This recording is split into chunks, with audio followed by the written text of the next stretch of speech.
But if anyone likes No Man's Sky Expeditions, this is the definitive video. Okay. Yeah. This is the definitive video. Has anyone else done this? I hope not. And if they did, it was an inferior job. I promise you that. Because we spent 7 hours talking about this. So then again, if they remembered more things, then it would have been a better job. But we had so much perspective, guys. We had a lot of perspective. So much perspective. And y'all lent your perspective. Yes. That's where we got all the perspective from. But yeah. All right. Well. Howdy, y'all. Howdy. So I guess so eventually I'm going to edit this video into, because I don't know how long this live stream is going to go, into an actual tier list video. So if you're watching this on YouTube, the edited version, this is every No Man's Sky expedition, ranked, reviewed, tier listed. Expeditions 1 through 20, right? 2021 to 2025, 4 years of expeditions already. Not counting the Redux expeditions, because that would get a little bit goofy. Every single redone version, slightly modified milestones. We're going with the original run of each of the 20 expeditions. That'll be plenty for us to talk about over, I don't know how many hours. Yeah, so, I always forget to say this, so at least I can have a clip. I always feel weird saying, like and subscribe. But if you're watching this live, you probably are. But if you're not, please do. And also, now they have this new feature called Hype, where in the first 7 days a video comes out, you can, if you're subscribed, you can hype a video, and the less subscribers you have, the more impactful the hype is. And I think even at 50K, I think I'm still considered a very small creator as far as YouTube's algorithm is concerned. So yeah, when the actual video comes out, if you could hype this, that sounds so corny to ask for, but no. Yeah, that'd be cool. I've never asked for that. What do you always say? Like that he makes the videos, but y'all make them successful. So yeah. 100%. Yeah, because I could put 100 hours into a video, but if if y'all don't support it, it's not going to do well. So yeah, it's 100% of my success is folks supporting me. You, the people on stream, anyone watching this later. But okay, I think we're good to go now. I'm ready. Alrighty. Okay, so first explanation of our tier list. This is our tier list right here.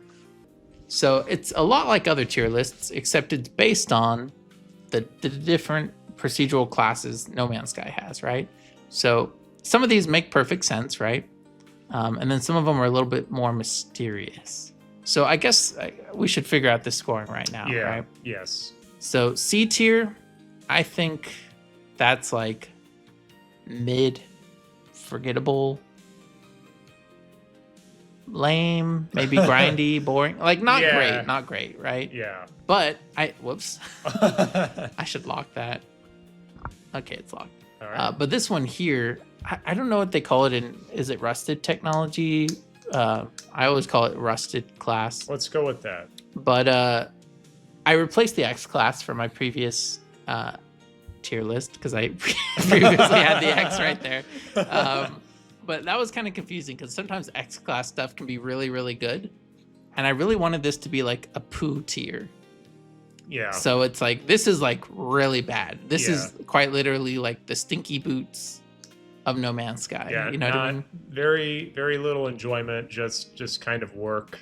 You're doing it because you don't want to miss an expedition, and that's the only reason. Yeah. So, yeah, these are the worst expeditions. These are fine. Not innovative necessarily. They're fine. B class, B tier, good, I'd say. Yeah. Decent, right? Not particularly memorable. No, but like maybe it's a good 3 hours, or the rewards weren't that bad, or it's a breeze to get through. Like, yeah, not too memorable, nothing too innovative, but not bad either, right? Yeah. It doesn't waste your time. Sure.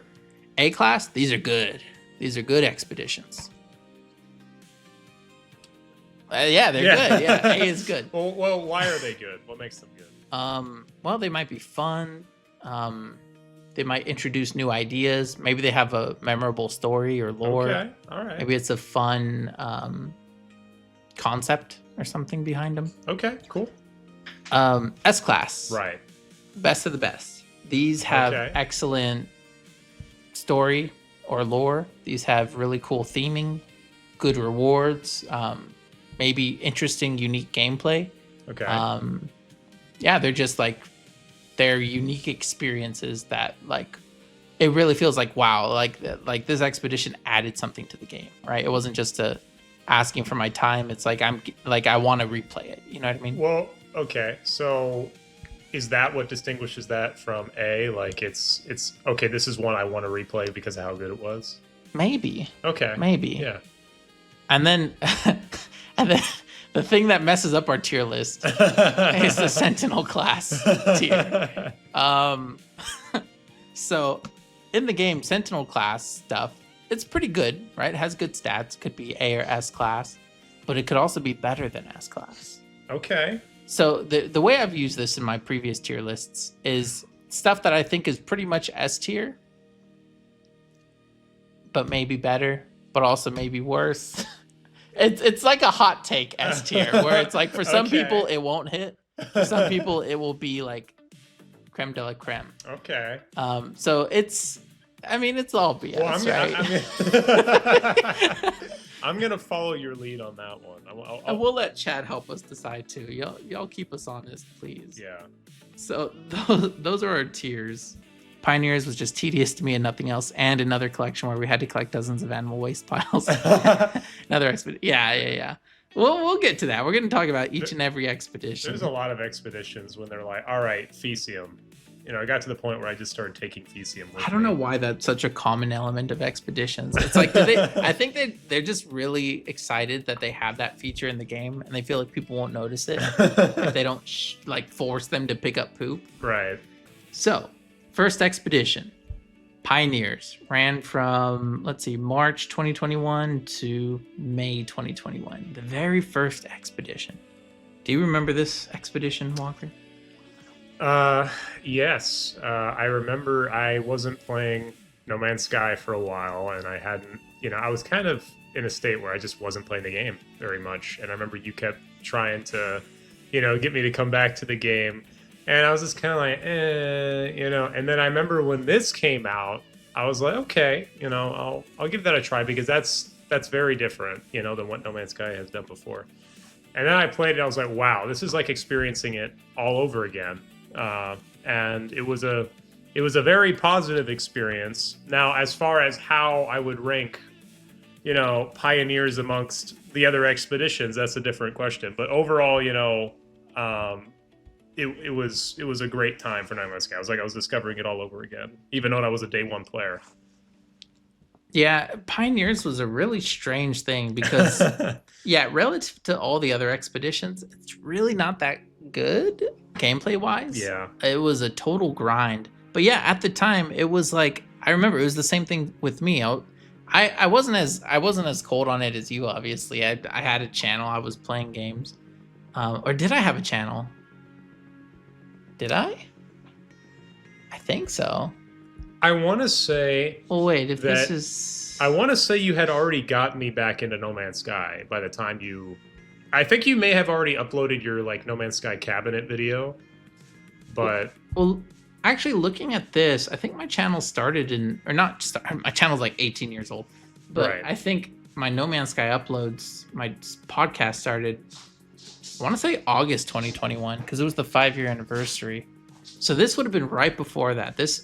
So I was playing casually, and yeah, this got me excited for it again. The idea of seasonal content, because we hadn't had seasonal content in a while. The idea of exclusive rewards, because let's be real, let's look at these notable rewards, right? What they had that first expedition was really, really strong stuff. We had the Atlas firework pack, which was fine, but the big things were the Pioneers expedition flag, which is in the background there. Remember that big old banner you could put in your base? It's we completed it. The golden first spawn battle mask, which I thought cool, just a gold version of something you can get otherwise. That's a cool exclusive. A streamlined jetpack unit, which was a big deal at the time because there were only 2 jetpacks, I think, at the time. So this was the third one.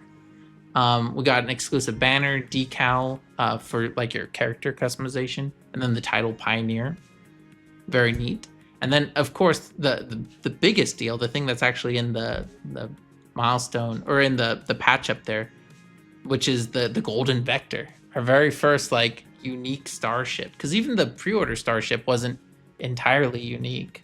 That's true. You know, and I remember I was so excited for this. That was because not only did it have the nostalgia of, you know, the Alpha Vector, but, you know, it was a solid gold starship. Like that's like, you gotta have that. Yeah. And it was, yeah, exactly. In the design of the most nostalgic starship in No Man's Sky, but all gold. And they didn't just make it gold, they added like little accents from the exotic ships. So it was like a real custom job. Yeah. And then at the time, infinitely redeemable. At the time, infinitely redeemable. And also, it was the first starship that would allow you to uninstall photon cannons. Back then, every starship used to have it installed, but you could actually uninstall it from the Golden Vector. That's so you could right. have a different.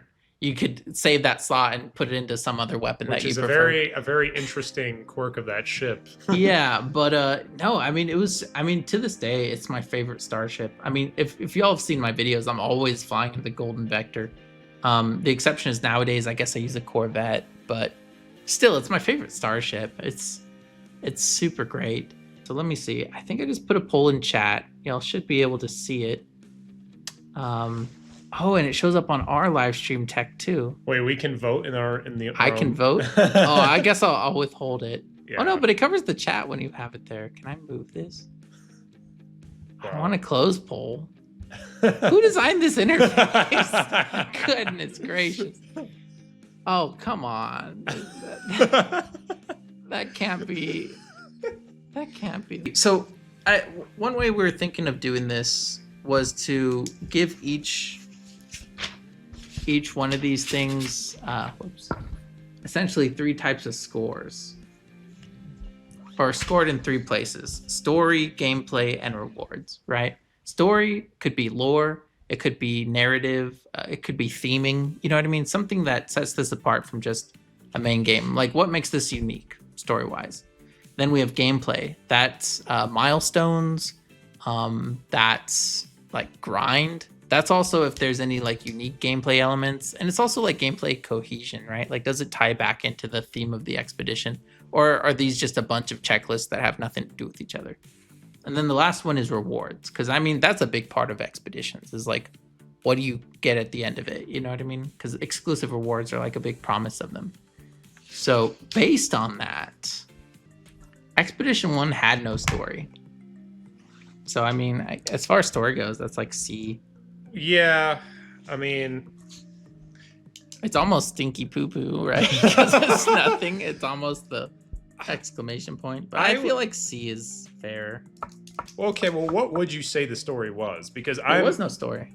If y'all see me looking down, it's because I literally have my tablet just resting on my leg right now, so I can kind of look at information about the expeditions. And there's really no story. It just sounds like you start on a planet, you're kind of near a starship, and then yeah, you do stuff. Yeah.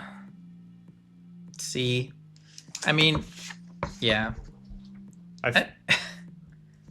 I mean, you can rank it separately than me, and then we'll come together. Wait, what's the symbol for the stinky poo poo? Exclamation point.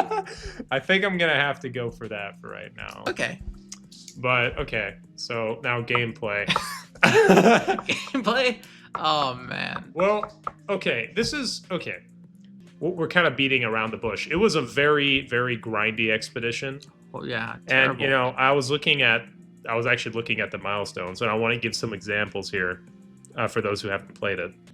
Farm 35 plants. Golly, that took forever. It did take forever. Because they're on a timer. Yeah. And so, I mean, you could plant 35 plants. Yeah. But you have to gather so much material to do that. You know what I mean? So what I'm trying to remember is this one of those farming milestones where you can just gather previously planted plants, or like Like, go to a base. Yeah, you can go to other people's bases. You see, that helps. Yeah. But, I don't think I knew that at the time. So I really did plant 35 planets. Yeah. And there's another one, earn 6 million units. That's another one. It's like, okay, it just takes some time. It's a grind. This one, complete 15 fleet expeditions. Oh, and for those who don't engage with fleet expeditions, Yeah.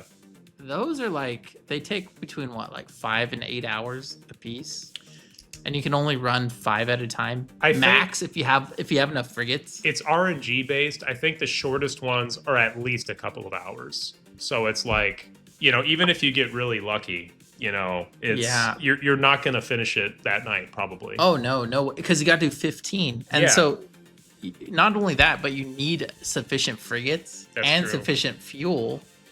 You need to build the rooms, but then not just that, you can't run at maximum efficiency because you'd have to be on your game when it ends to receive them to start the next one. Otherwise, if it ends an hour after you go to bed, now you've lost the 8 hours while you sleep before you can start. It took forever. And it's worth noting for those who only started playing expeditions recently, at the time, you could not use your main save to do an expedition. True. You had to start a new one. So it's not like you could go in there with a bunch of tritium or whatever. Yeah, it was a whole new game. Yeah, you had to grind the resources to make the frigate fuel. That's true. So it wasn't, But yeah, great. Steal 30 Whispering Eggs, discover 35 systems. Oh, y'all don't understand. 35 systems. When it says discover them, that's not visit 35 systems. That's discover 35 undiscovered systems. Yes. Which, if you recall, every single person shares the same set of discoveries, and every single person starts in the same system. So essentially, all the systems around you have already been discovered by the quite literally tens, if not hundreds of thousands of other players in the expedition. Mm-hmm. So to find 35 new ones, you really had to branch out or turn off your discovery. Yeah. Just I'm only going to mention 2 more. Collect 50 storm crystals, which maybe you could get that while you're trying to get the 10,000 unit walk. I don't know. But my personal favorite out of all of these, chart 60 waypoints. Oh, what a pain in the butt. That was kind of, it was between that and the discovering 35 systems where I was kind of getting to my, okay, I want this to be over now. I'm not enjoying this It's not anymore. fun. Yeah, and I think I've said it in a previous video before. It's like when you have these types of grindy milestones, it's like you have to ask yourself the question. It's like if you're designing for fun or for padding gameplay time, and for those, it 100% seems like padding gameplay because there's no way charting 60 waypoints is more fun than charting 30 waypoints. You don't learn anything new from charting 60 over 30. You don't gain that much more. You know what I mean? 60 is an absurd number. And even 30 would be too many, honestly. 20 would be enough. But even 20 would be a lot. But especially since, again, these aren't just waypoints. These are waypoints that have not been discovered by other people. So almost every waypoint you charted in your first 5-6 hours of this expedition, they wouldn't count towards this at all. So it'd be after that you'd have to branch out even further into your own undiscovered systems and then just fly from one place to the next, fly, and all you do is you land, you chart the waypoint, plays the same cutscene, get back in, try and find another one, land. It's just a grind. Can I give my personal ranking now? Yeah. For gameplay, I'm gonna give it a C. That's my personal rank. Wow, I was gonna give it stinky poo poo. Well, okay. The reason why I'm not giving it stinky poo poo or rusted, I don't know why we keep calling it rusted. Yeah, rusted, of course. The reason I'm giving it a C is also just because at the time I feel like it was real. I feel like since we're comparing them all, it may or may not. It may be more or less helpful to actually put things in context. But if I'm gonna put it in context, it was kind of just showing all the gameplay elements that existed in the game at the time. That's kind of true. And so it's I feel like it at least merits, second to last tier. I agree. But yeah. Yeah. And then when it comes to rewards, these are some of the best. These were some of the best A rewards. physical expedition flag to put in your, like an actual trophy to put on your base. Yeah. That's awesome. I mean, it gave us the very first like decals and banners and things, which is cool. The Golden Vector is an old-timer, one of the greatest expedition rewards ever.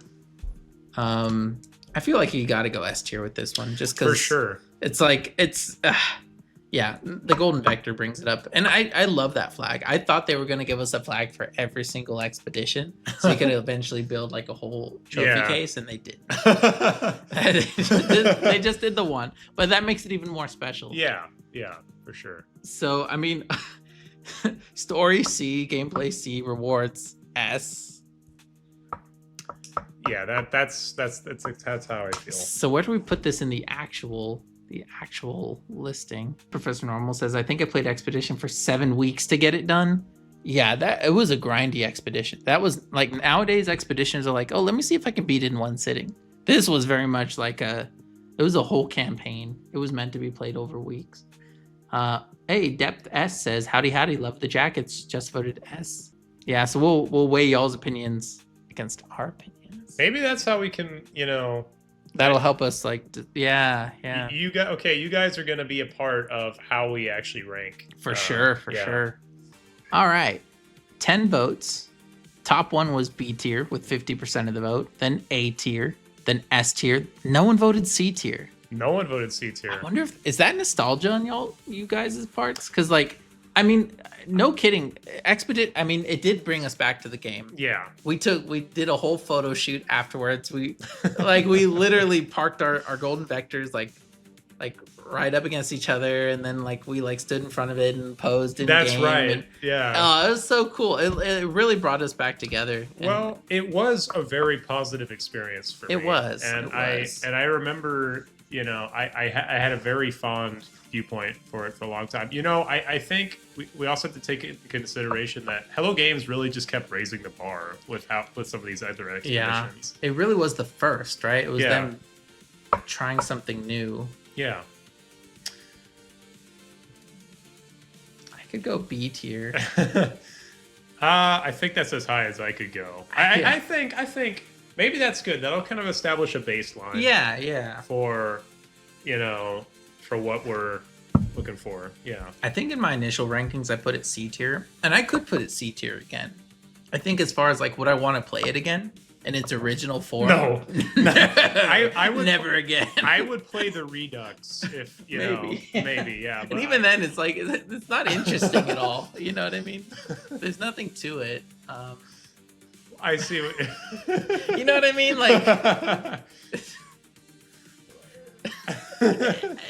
When it came out, I think if we give it that extra boost of nostalgia, when it came out, we can put it up into B tier. Okay, let me put it this way: if I were to go back in time, knowing what I know now, I would play it again. Sure. Yeah, but I mean, but I would do that for all of these because I wouldn't want to miss out on the rewards. Okay. Yeah. All right. Well, I think B tier. We're calling it a B. We're calling it B tier. Okay, so I've never done this, and I go here. All right, let's keep it moving. Yeah, we gotta keep moving. B tier. All right. Alrighty. Expedition 2, Beachhead. Short expedition, ran from May 16th to May 31st. I remember I was actually visiting Billy I was getting ready to go to the airport to go home, and I was like, Beachhead, and he couldn't care less. But at the time, we didn't know it was a Mass Effect tie-in. Do you remember originally the Beachhead's patch that we have here is not the one they announced it with? It had just a regular Sentinel Dreadnought. That's right. And the entire last phase was encrypted. Remember, they wouldn't tell us what it was actually about. Yeah. And so we were trying to guess from the lore and the little fragments, what is this expedition? And it only ran 2 weeks. It was really easy. It was a 2-hour expedition, which after the first one, I was like, what? Yeah. Yeah. So I guess we can, I don't know how we approach this one. I guess, yeah, this is the Mass Effect one. Yeah. I remember at the time, because going Mhm. back to how you said the Dreadnought was on the original patch, people were speculating and people were like, "Oh, is it going to be like an exotic freighter?" And Mhm. like we thought we were going to get something, Mhm. space worthy, but we didn't know what it was going to be. Yeah, because again, we only had one expedition before this. We got a golden vector at the end, and now it's a freighter expedition. We're like, oh, they had a golden vector in the patch. We got a golden vector. Maybe we get a golden freighter or something.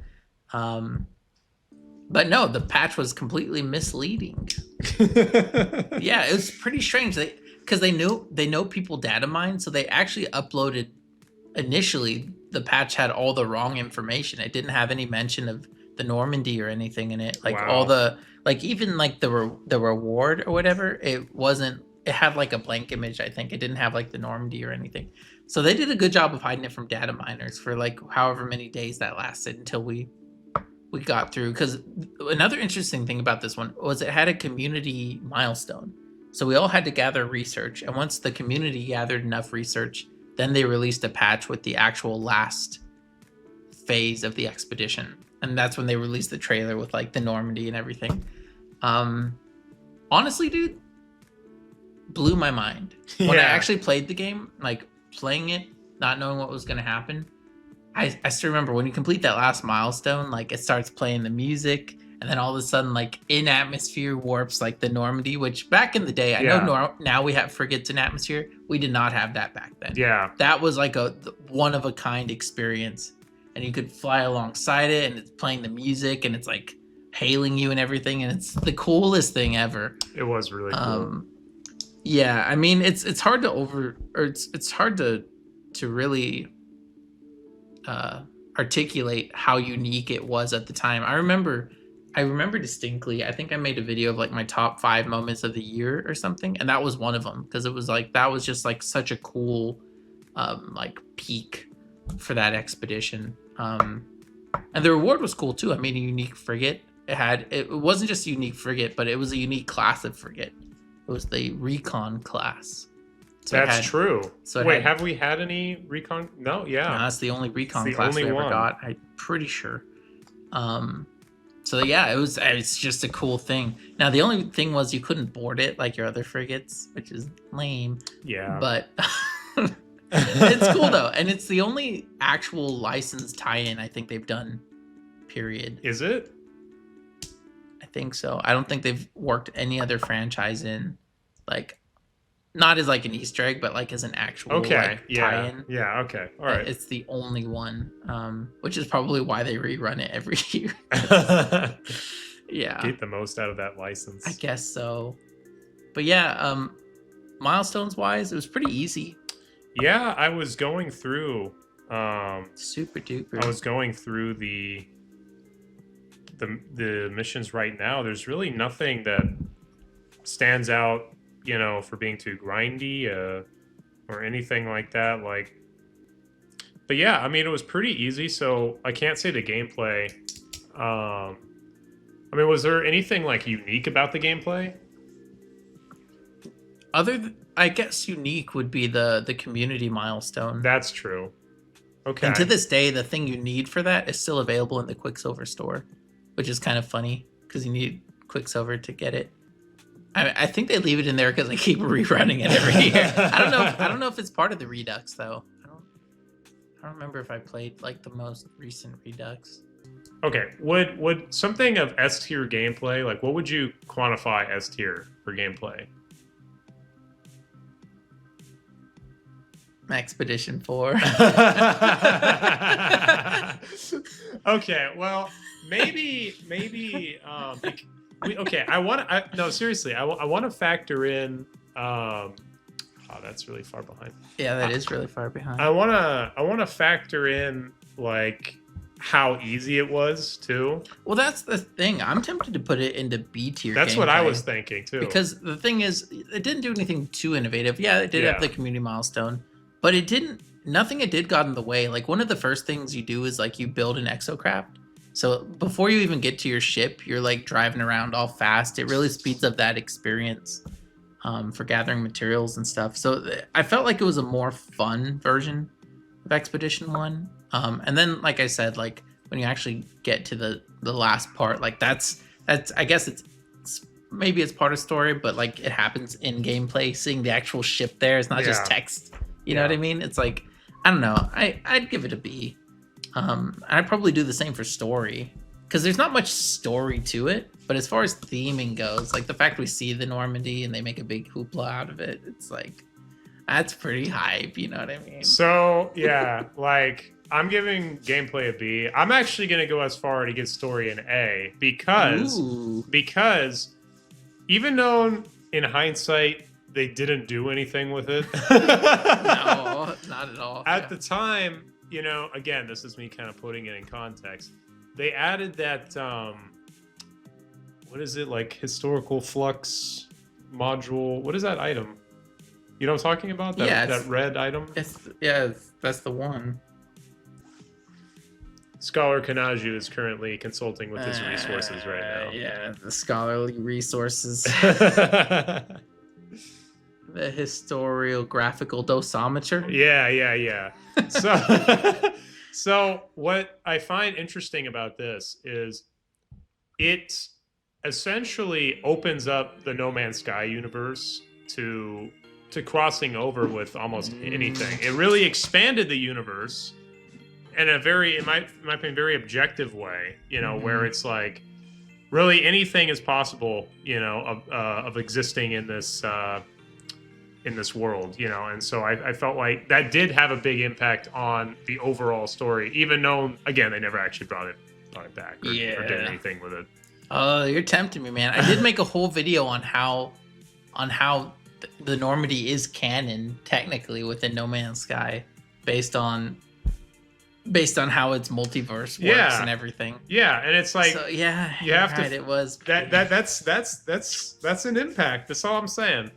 You know, I'm giving it a B plus. Giving it a B plus. B plus, everybody. Okay. All right. Oh, that's right. We didn't get to the rewards. So if you look here, notable rewards. All these white ones, you get a lot of stuff. But there are things you could buy in the Quicksilver shop, like the different armored chest piece, things like that. You do get 2 titles, Renegade and Paragon, which is cool. Really, the big thing you get for 2 hours is you get the Normandy. And it looks really cool, and it's in your main save, and you can send it on expeditions. And it can clear most expeditions on its own. It's like overpowered. I mean, yeah, that is so true. It's the Normandy. I mean, it's like. And you can redeem it on any profile. That's what's so great about Expedition Rewards is it's an S-class frigate you can redeem on any profile that can do missions by itself. So yeah, and every time you call in your freighter and stuff, you see it there. And it's cool. No, yeah, for sure. That it's really cool. I feel like I'd give it A class. That's fair. I gave it an S because I love the Normandy. See, I'm not really a Mass Effect guy, but. So, if you didn't care about Mass Effect at all, it would just be like... That's fair. But I'm taking my own my own experiences into account, especially because this is, I think, there's 2 Normandies, right? This is the first Normandy, like, in the Mass Effect universe? Yeah, it says SR1. Yeah, so the Mass Effect I played was the first one. So that Normandy is special to me. So it's like, yeah, there's definitely some personal bias going in, but always. Since we're doing individual rankings here, I was like, well, I'm gonna go with how I feel. Right now, it looks like A is winning, which is, I mean, it's a short and sweet expedition, right? It's on one hand, it sort of sets a good precedent for like, okay, unique rewards tied into the story. We're not wasting time. Like I think they got the feedback on the first one, which was everyone's like, this is so grindy. And their immediate response was, well, what if we made one that had 0 grind? Yeah. And it's like, that's pretty sweet. This one, it only lasted 2 weeks, but I mean, it was only 2 hours long, so.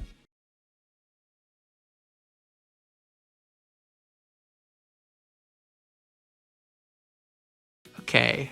63% said A class. Yeah. 24 said B, and 13 said S. Okay, so this one's ranking higher than the first one. I think we were expecting that though. Yeah, I think it's trending higher on our scores too. Yeah, like. So where did we put this?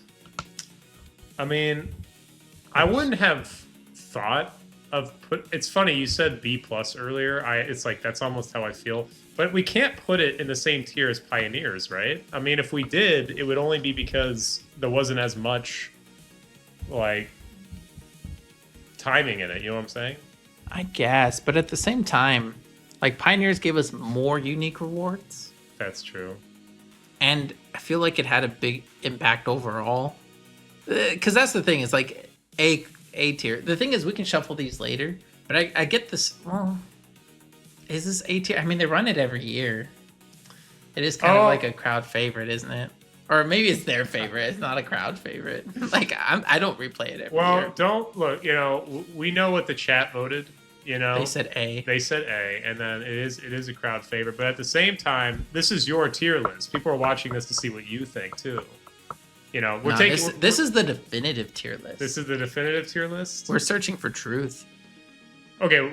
You said we're gonna reshuffle these later, right? Yeah, Well, my inclination would be to put it above Pioneers. I think I agree. And if that means A, it means A. But we can reshuffle it later if we want to.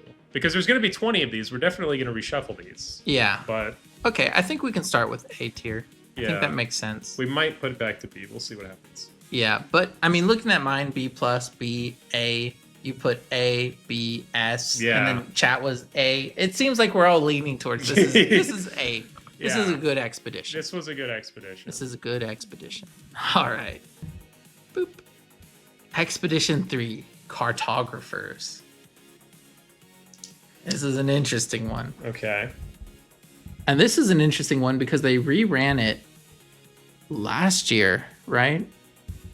Out of nowhere. Redux was in 2023. Oh, okay.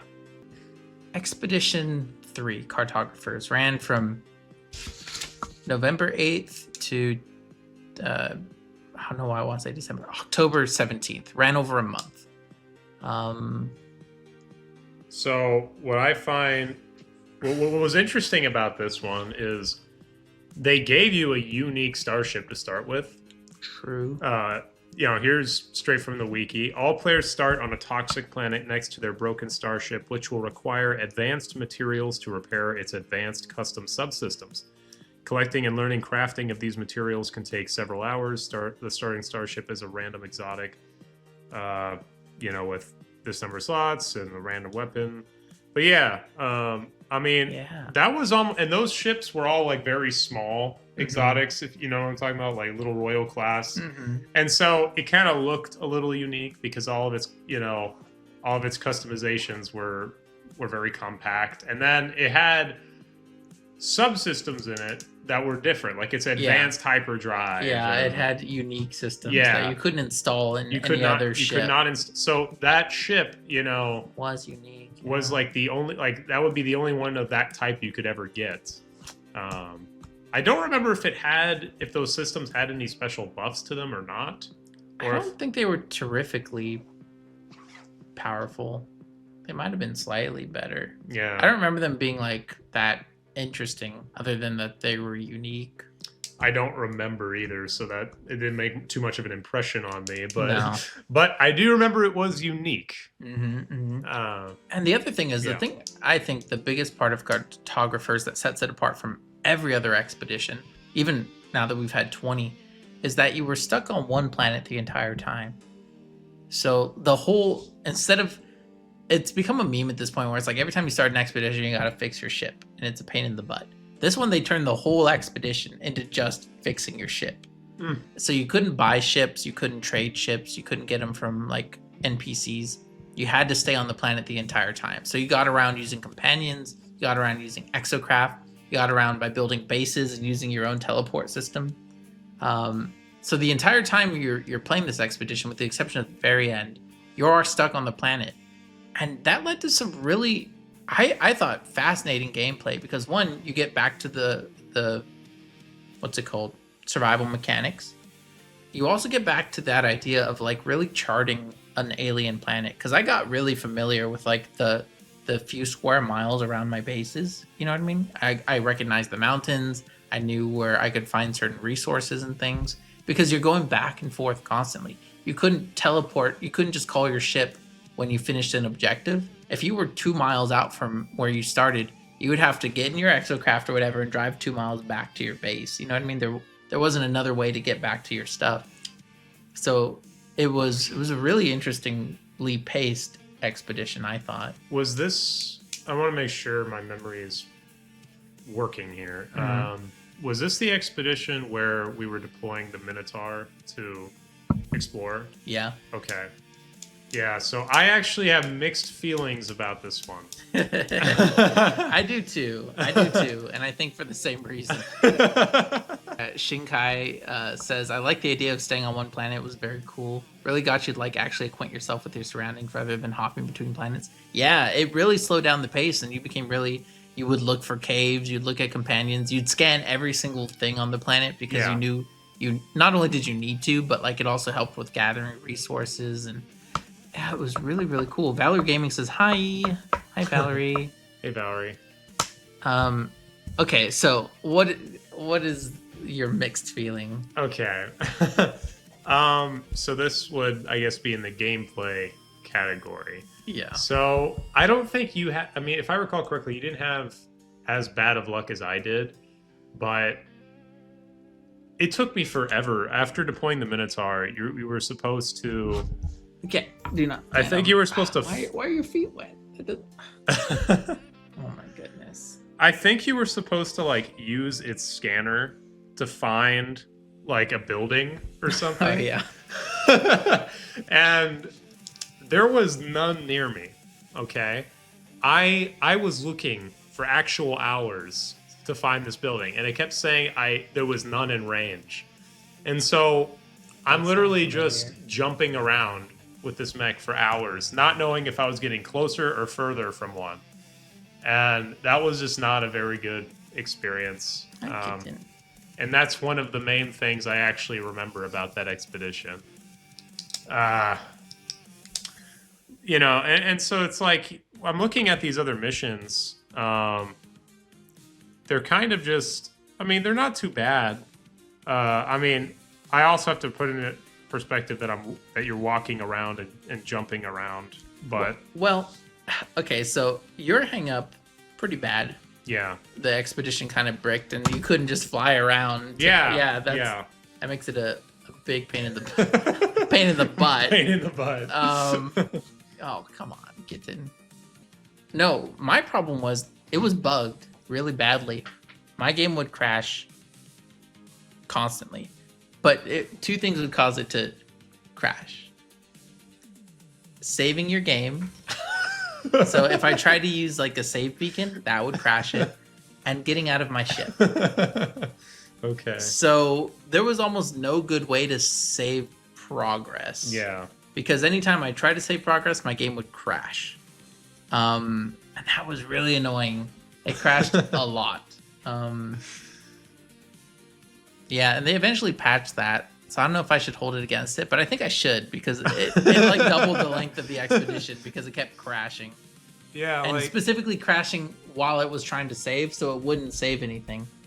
I don't specifically remember that happening to me, so I don't know if that just happened to you or if it happened to me and I just blocked it out. Happened to a lot of people. Might not have happened to you, but happened to a lot of people. Yeah, but I think it's safe to say that one just had its bugs and that definitely hurt the experience. But yeah, it's like, how do we fairly integrate that into our tier list, you know? Yeah, I don't know if that would fall under gameplay or not.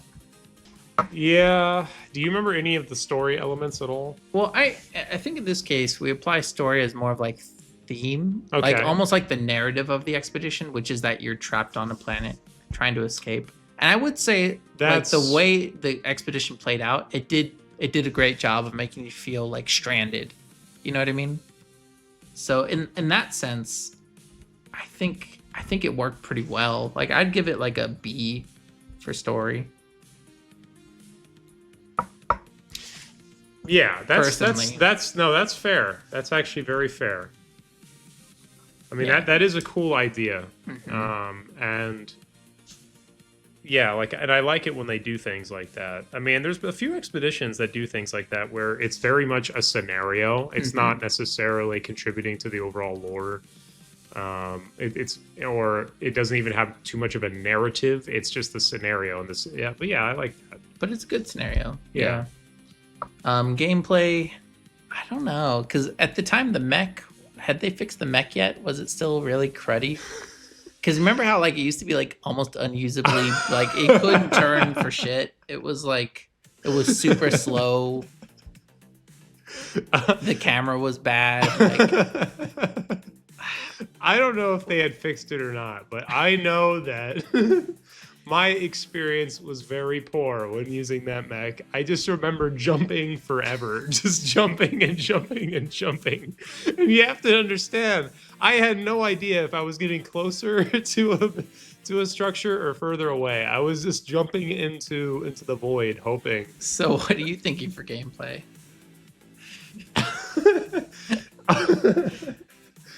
I'm gonna give it a C. It wasn't horrible. It was just like it wasn't very good.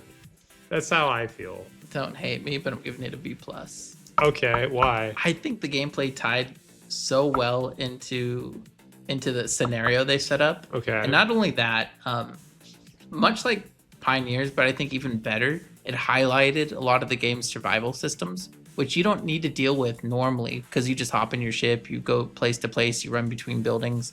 Whereas here, it's like you really were stuck on the ground, right? And so you had to contend with things like storms. You had to contend with predators and sentinels and things.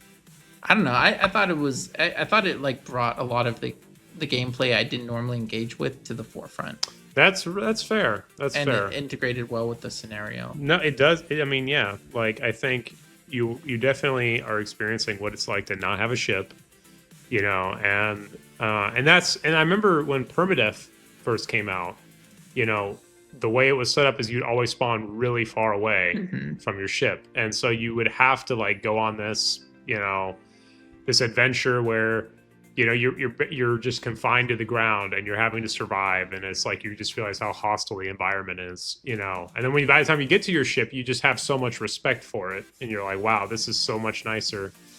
So, you know, yeah, I can understand that. Last but not least, rewards. Okay. So if you look at this list here, the gold ones are the ones I highlight as like the most interesting because like the armored shoulder pads, you can just buy those. But we got jetpack bubble trail, holographic chart projector, which is, remember that big like holographic room that you can build in your base? I don't, but I believe you. Okay. I'll take your word for it. The bio lantern, which is like the little lantern with the fireflies in it. You can build that. Saucer fungus, cave creeper, troglodyte tulip, veined flat caps, and fingery deposits. All of these cave-themed things that you could only build in your base if you completed this expedition. Like I remember saying at the time, if you were a base builder, this was a must play because of the amount. Like, look at that, 7 exclusive build parts. You know what I mean? And then you also get the Whispering Companion, which was like the biological horror, but like as a companion. Which I think that, yeah, this was our first like unique companion reward, which it was cool. It was kind of lame that they were all the same. Like they weren't procedural at all. But it was different. What was the companion? You know the biological horrors. Okay, yeah. You could have that as a pet. I mean, that's kind of cool. It's kind of cool, right? I mean, it's definitely something that you can never get ordinarily. Exactly. It's the kind of thing that's like, oh, I like that as an expedition reward, where it's like it's a one-off and it's kind of a fun thing. Hello, kitten.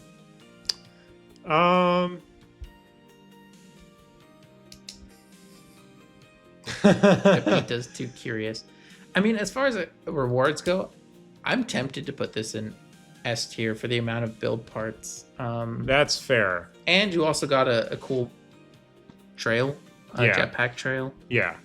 I don't know. Is that too high, chat? S tier rewards? My little one. Well, you know, I guess for me, it's kind of like, okay, remember what you were saying about the Normandy? It's like if you're a Mass Effect fan, you know, it's going to be more special to you. Yeah. It's like, yeah, if you make a lot of bases, like I don't make a lot of bases. I mean, I like accumulating base parts, like I like unlocking base parts, but you know, it's not, I think Yeah. I mainly played this expedition because I just like playing expeditions. Yeah, that's true. You know, but I'm not saying that those aren't good for base building or anything. It's just, Honestly, you're right. I could probably drop this down to A minus. I gave it a B. I gave it a B, which B is not bad. B is not for bad. Well, for me, it's our first exclusive jetpack trail, Yeah. our first exclusive companion, Yeah. and then 7 exclusive build parts. And then, I mean, we haven't talked about the titles, but title Globe Master, that's kind of cool. That is cool. Globe Globe Master. Globe Master. You've mastered the globe. All right. 57% say B tier. Second place is C tier. And then A. Okay, so this is more CB, whereas the other one was like, or BC versus the first one, which was like BA. You know Yeah. what I mean? This is more BC. Interesting. I personally, I probably would have given it a C before, Wow. but I think you made a really good point about this scenario, and I don't know. I'm leaning more towards B. What are you thinking? Are you thinking A? I'm thinking A. No, but looking at this story and gameplay, B plus, rewards A minus. Maybe I'm being too generous, but I feel like put together like as a package, like I would want to replay Cartographers. Like, I don't know, the experience you get there isn't something you usually get in No Man's Sky. Like, it kind of reframes the gameplay a bit because we rely so much on our starships and moving between planets. The idea of just like slowing down and really being stuck on one, and like what can you gather from your immediate vicinity, you know what I mean, to like build a base, to Yeah. power up, to go further so you can gather more resources. I feel like it's interesting. What do you think, Kat? Because I think it's better than Pioneers. I think it's better than Beachhead. You think it's better than Beachhead? Yeah. Okay. I mean, I'm now taking executive control of this. okay, live go for it. I'm putting this in A tier. He's putting it in I A. am disregarding chat and you and the whole world. This is my tier list now. And it is still the definitive tier list.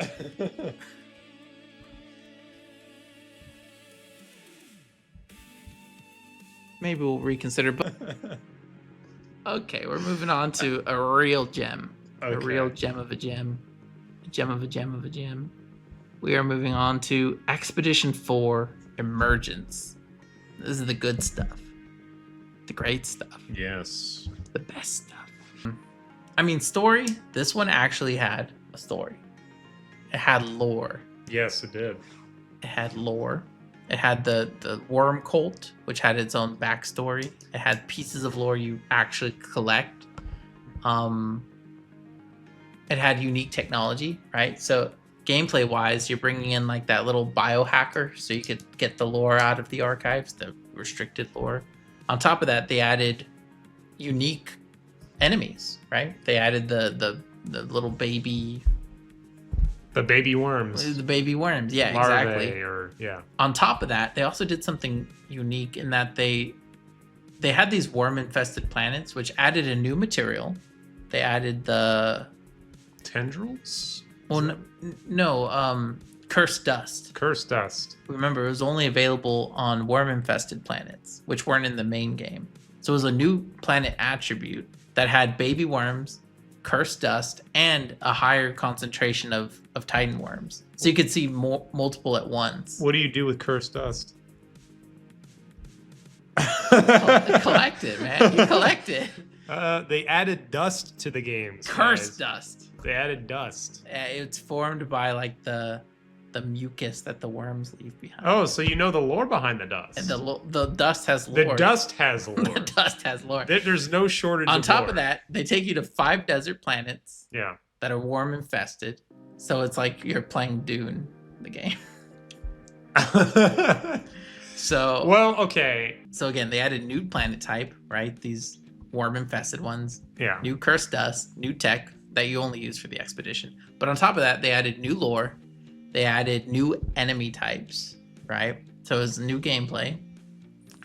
And remember, at this time, we didn't really get new enemy types very often. We didn't have the new Sentinels. We didn't have. This was the first time they added something new for an expedition, like entirely new, never before seen.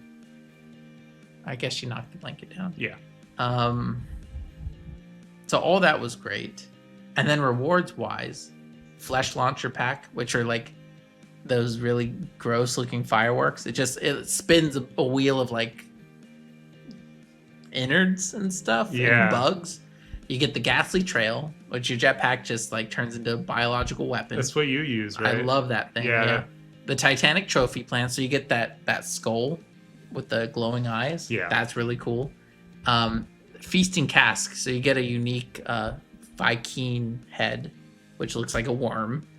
And then you get an actual egg for a sandworm, which is procedural, right? So everyone gets a different one, and they can grow really big, and you can ride your own worm. So, not to mention title Worm Lord. I mean, you can really play into it. That's okay. I just wanted to get all that out there. No, that was good. It's one of the most cohesive, unique expedition offerings they ever put together. Where like in each category they actually put in effort. No, yeah, for sure. And it wasn't overly grindy.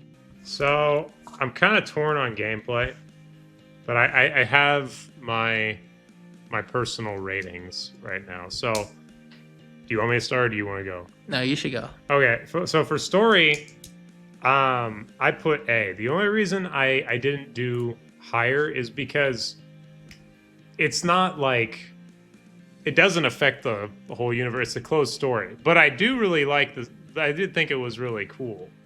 But you know, that lore, it kind of came and went with that expedition. You know what I'm talking about? It didn't though. It didn't? So two things happen.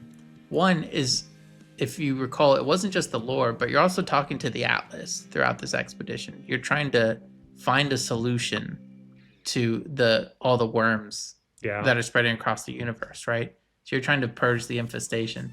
And the I guess spoiler alert, the solution is the Atlas at the very end gives you the power to tame worms, which is when you get your companion worm as like an extension of like, oh look, you did it, you tamed the worms.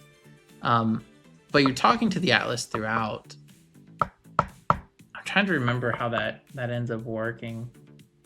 I guess it doesn't really tie into the greater narrative, but they do eventually bring all of those worm folios into the main game in the form of infested planets, right? They end up sort of canonizing this idea that certain planets are infested with worms.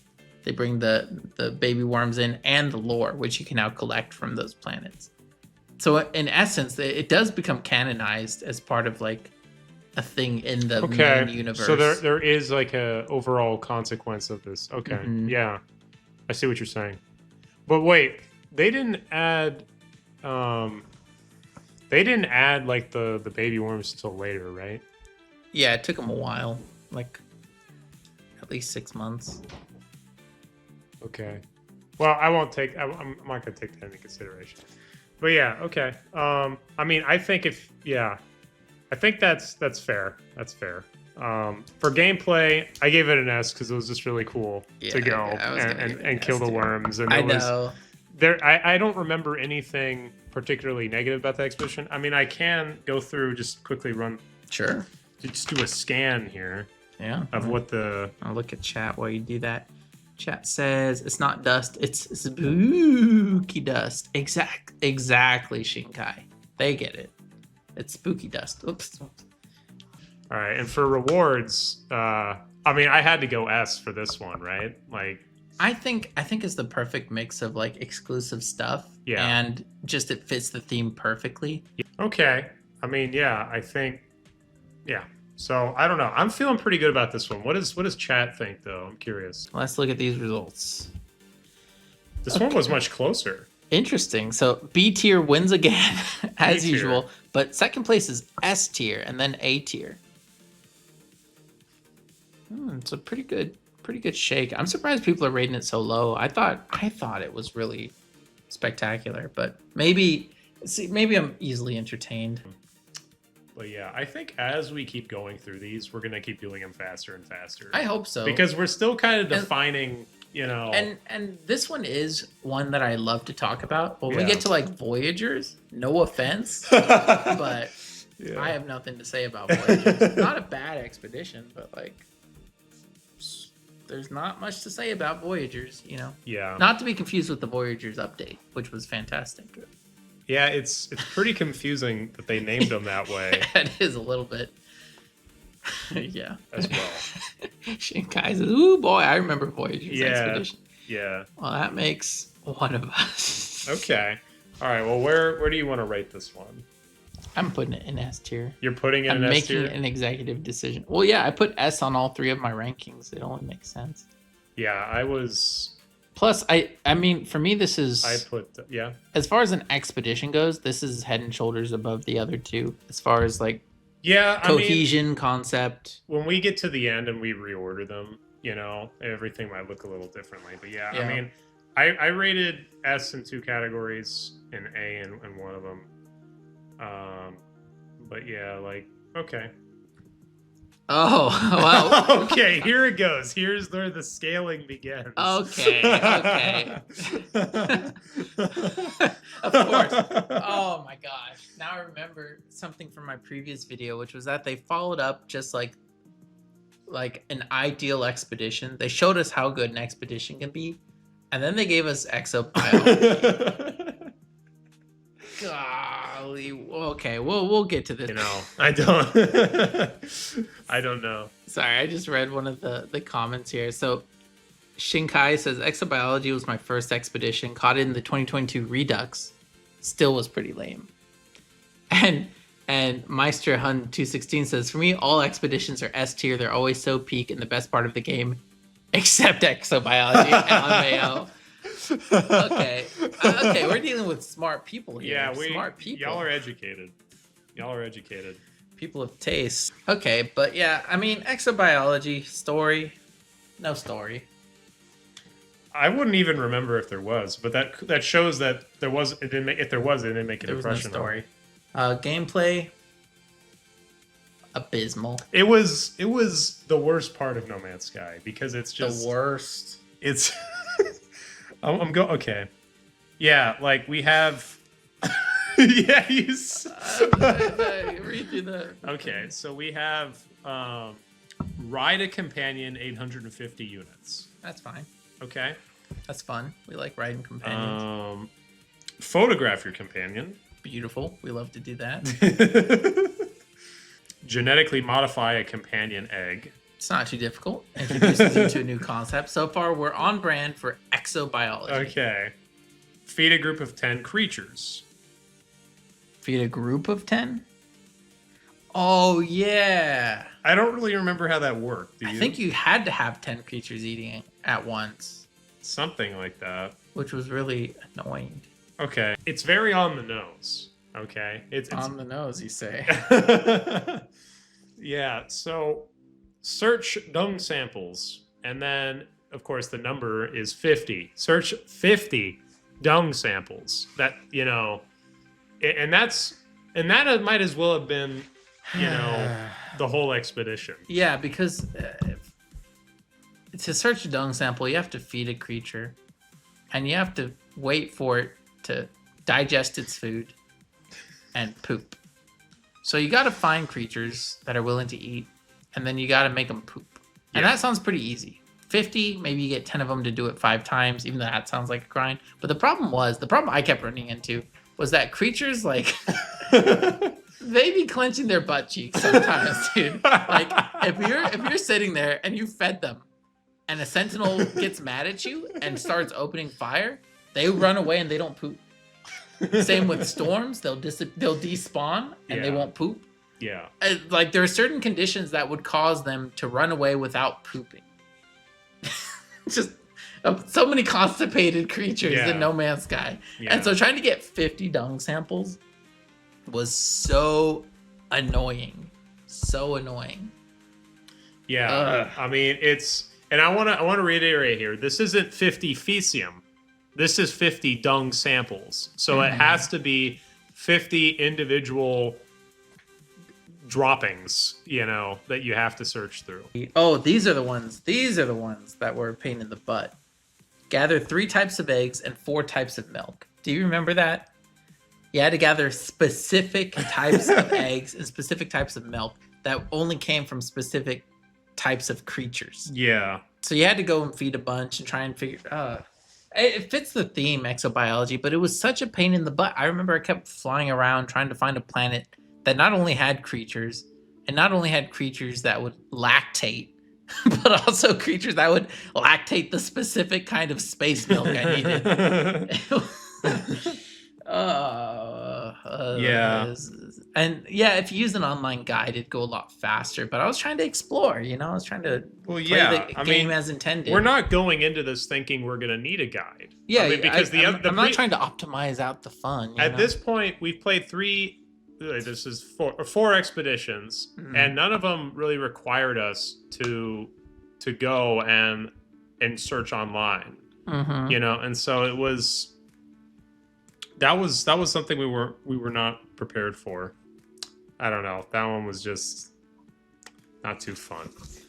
But anyway, we talked about the gameplay. Yeah. Earn Explorers Guild standing. Discover 5 exotic creatures. Excavate ancient bones. 15. Made a deep sea sentience. Visit a world inhabited by something. It's not loading for me. Oh, this one, bro. Remember the 50 dunk sample? Yeah. Such a chore. It took me like 15 minutes because the animals despawning sentinel. Yeah, it was a pain in the butt. That's the thing. It's not even so much that it takes a lot of time. It's just annoying. 50 dunk samples? Yeah. Like maybe 20 would have been fine and you engage with the mechanic. But I don't know. I remember this whole thing being a chore. Trying to get the cooking, trying to get the ingredients, trying to find the specific planets, the specific creatures. On one hand, it fits exobiology, but then here's the thing that breaks it. When you get to the rewards, what do you get? You get a reality glitch jetpack trail, which is like the sentinels, right? It's a sentinel jetpack trail. You get solstice poster, abyssal poster, and territories poster. Okay, those are exobiology. But then you get exotic armor companion customization for your companions. So it's like it looks like the exotic ships or the exotic multi-tool. And exotic wing pack, right? Which also looks like the exotic multi-tool. Okay. And then you also get the Sentinel Quad Companion, which is very cool. Honestly, like top 5 companions ever. I love that thing. Cool. Yeah. Now, here's my problem with it. This came out alongside the Sentinel update. Sentinel update was our first real combat overhaul in years. They overhauled all the Sentinel mechanics. They overhauled gunplay, weapons, all that stuff. They added it turned into a looter shooter where now you're getting procedural upgrades and stuff. So they add all this combat stuff. And then the expedition that accompanies it is exobiology, where you get a sentinel trail, you get an exotic wing pack and armor set, which match the things you get from sentinel pillars, the exotic weapons, and you get a sentinel quad. So alongside the sentinel update, you get all these sentinel rewards, but the expedition features 0 combat. It was a combat update. I was craving combat, and they gave us like the grind fest with no sentinels at all. Not even like kill 5 sentinels. Like no sentinels whatsoever. So that was frustrating. It's one of those things where like on its own, this might not look very offensive, but at the time, it was like they gave us all these new things to play with and then said, but don't play with them. Yeah. You know what I mean? It's like, and then the rewards for this expedition, which has nothing to do with sentinels, is all the sentinel stuff that we want. It's like, it feels like they were supposed to do a sentinel expedition and they just didn't. Yeah. It was really strange. I'm so glad I did this on a Redux. It looks so bad to have originally done. Yeah, so I think on the Redux they made it actually stomachable. Let's see, on the Redux, what did they reduce it to? Yeah, let's just see how much milk we need. Feed a group of 8 creatures. Well, I guess that's a reduction. 3 types of egg, one specific environment. Okay, bacon well, cake. that's a big reduction. 20 dung samples. Yeah, way easier. That's way way easier. easier. Yeah. So, yeah, visit a world inhabited by 13 species. An exotic creature. Explorers Guild standing. 0 of 5. I wonder what. And only 10 ancient bones instead of 15. Yeah, they definitely made it a lot less grindy on that one. What did we have to do originally for the Explorers Guild standing.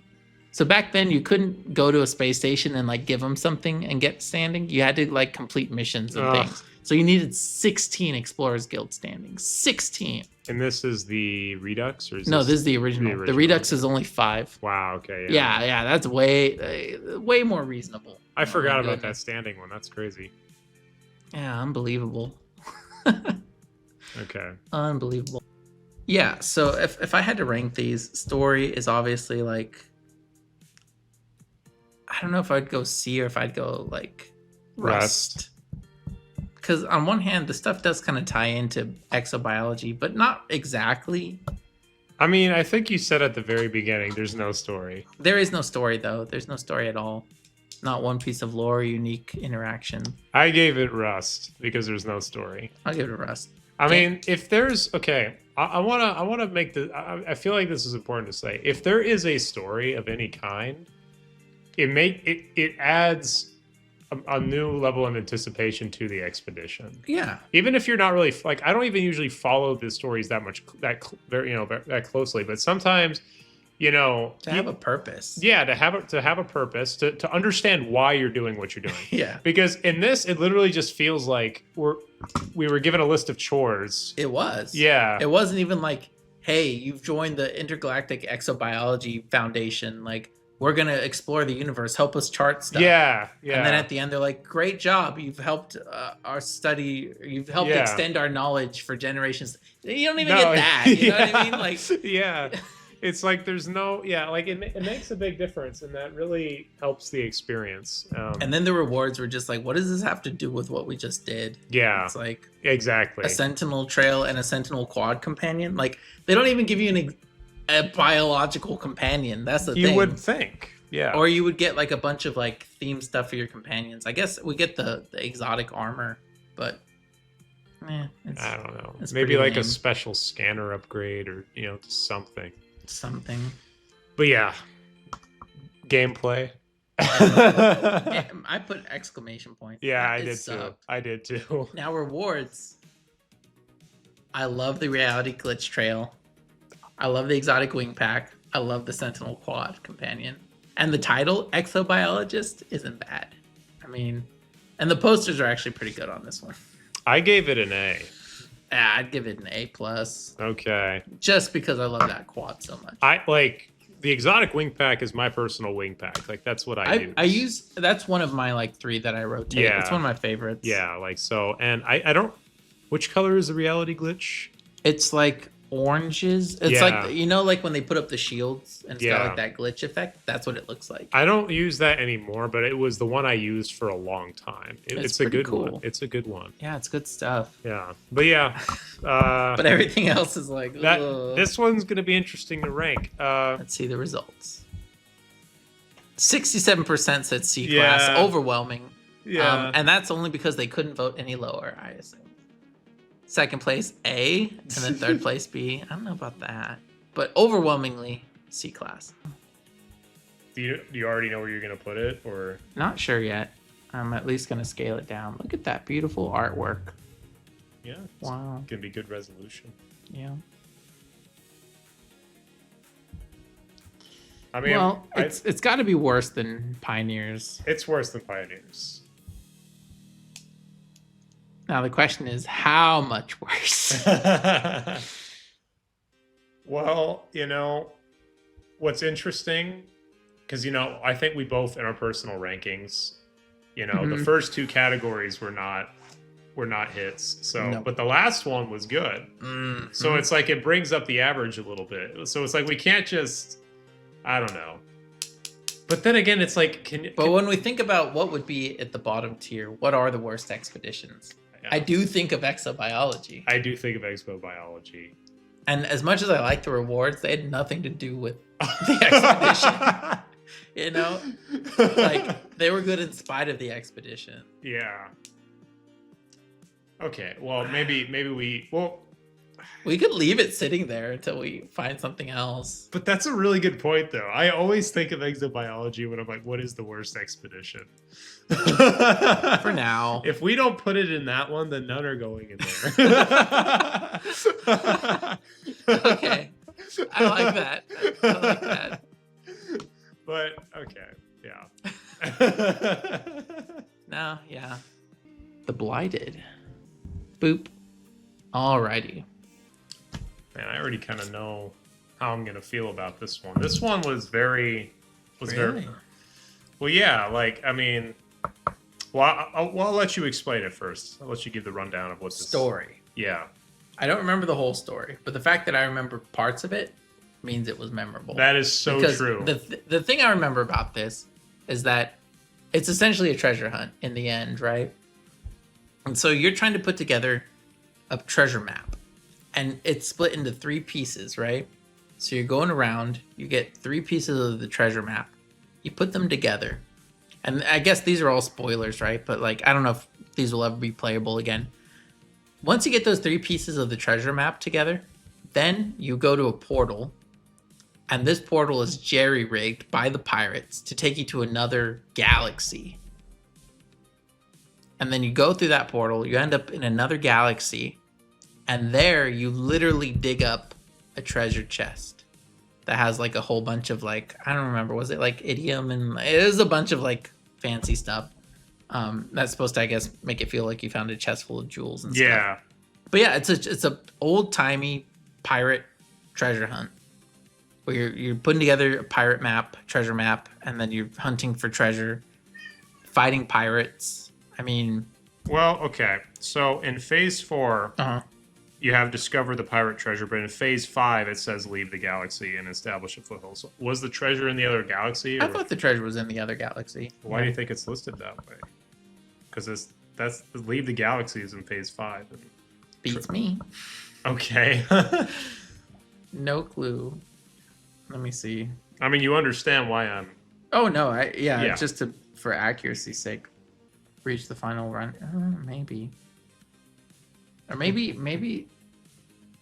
But you do go to the other galaxy. Like that is part of this, and it's through a portal, not through like the center. You know what I mean? Like it's a jerry-rigged portal. I thought the treasure was on the other side. Maybe the treasure's. Keep in. Oh my gosh, she loves you. Yeah. I mean, it's not that that's like inconsistent with what I remember. It's just that when I was looking at this, and and I just want to make sure we're being as accurate as possible. Mm-hmm. But anyway, it doesn't really matter that much. The point is, you do leave the galaxy, you do find a treasure. You put together a map, you fight pirates. Yeah, exactly. It's very yo-ho. And didn't they introduce like pirates attacking settlements and things like that? Yeah, I mean, here one of the things is rescue an interstellar freighter. That's a cool milestone, right? Because they introduced that sort of stuff. Visit a pirate system. Those were new at the time. So that's pretty cool. Did they introduce the pirate freighter in this? No. No. Okay. I don't know. That would have been too cool. Deploy a submarine. Find a final map fragment, which is in like a... I forget if that's the one that's like in a sunken freighter. But like it's somewhat nautical themed. It's somewhat pirate themed, treasure themed, combat themed. Like, I don't know. It had fun gameplay. It was a cool theme. I love the idea. I still think they need to bring that mechanic into the game where like if you can collect 3 pieces of a treasure map, it'll lead you to some procedural treasure somewhere. Yeah. That would that'd be cool. It's such a okay, I guess you're just staying with me now. You're gonna get hair over my jacket. And my new shirt. Oh my gosh. Yeah, I love it too. Okay, so the story was, I think pretty interesting. And then, now you have all these pirate systems, right? Like that was, I know that had to have been introduced here. It was. Okay, the same update, yeah. Okay. See, and I love when the updates and the expeditions actually synergize. Coincide, yeah. So we get to explore the new features. So I don't know where I'd be on story, A or B, or A or S. Outlaw Cape. Sputtering Starship Trail. One of the coolest Starship Trails. Where it's got like the smoke and the flames, and it's like, you know what I mean? It looks like it's backfiring. Yeah. You get the Dread Captain, Fong poster, the Outlaw poster, and the Resber 13 poster. Normally I don't talk about the posters, but these were really cool posters. That's a cool poster. Yeah, it's pretty cool. Really sick. You get this. Whoa. Cat, are you serious? You get this poster, which is also one of the coolest posters. Man, that is one of the coolest ones. That's one of the coolest ones. And then even this is one of the coolest posters. Like, it's just a vibe. Like, so the posters you get in this expedition, they're actually rewards in and of themselves. And then you get 5 flags, 5 little banners, which aren't the coolest, but the fact that you get 5 of them, and one of them is cool, the piracy flag, which is this guy. I mean, that's a pretty cool exclusive to have. So you get all that stuff. You get Hunter of the Blight as a title, which is fine. Hunter of the Blight. And then the Outlaw Cape, which is just one of the coolest capes. Because it's all like torn and stuff. Yeah. Yeah, that's the one I used to wear a whole bunch. It's a really cool cape. So, I mean, the rewards are pretty cool. I wish we had done like a treasure chest as a reward. That was one of my things I always wish we did. Oh, the other thing, the Wayward Cube. Oh, yeah. It's such a stupid inside joke. Yeah. Basically, is that this blue cube, like the kind you'd find in space stations, and it would just float in a circle in your base. Gosh, do you remember that cube's name? The community gave it a name. Oh my gosh, I've forgotten. Shame on me. But yeah, it was this bug that existed in the game for years where a cube would just start floating around a space station. And so we named it something. I don't know if we named it Jeff or something. I don't remember. But yeah, they turned it into a thing. Like they fixed the bug and then they turned it into a thing you could add to your base. So that's a pretty fun thing. But okay, so now I guess we're gonna tally our. Lots of people have made pirate ship Corvettes. Imagine how sad they are not to have the piracy flag. Yeah, exactly. It's like the piracy flag and those posters. Like if you want to do a pirate build, these rewards are like a must. You know what I mean? It's like you don't normally get stuff that cool and with skulls and stuff in No Man's Sky. So, yeah. Okay, story. I'm between A and S.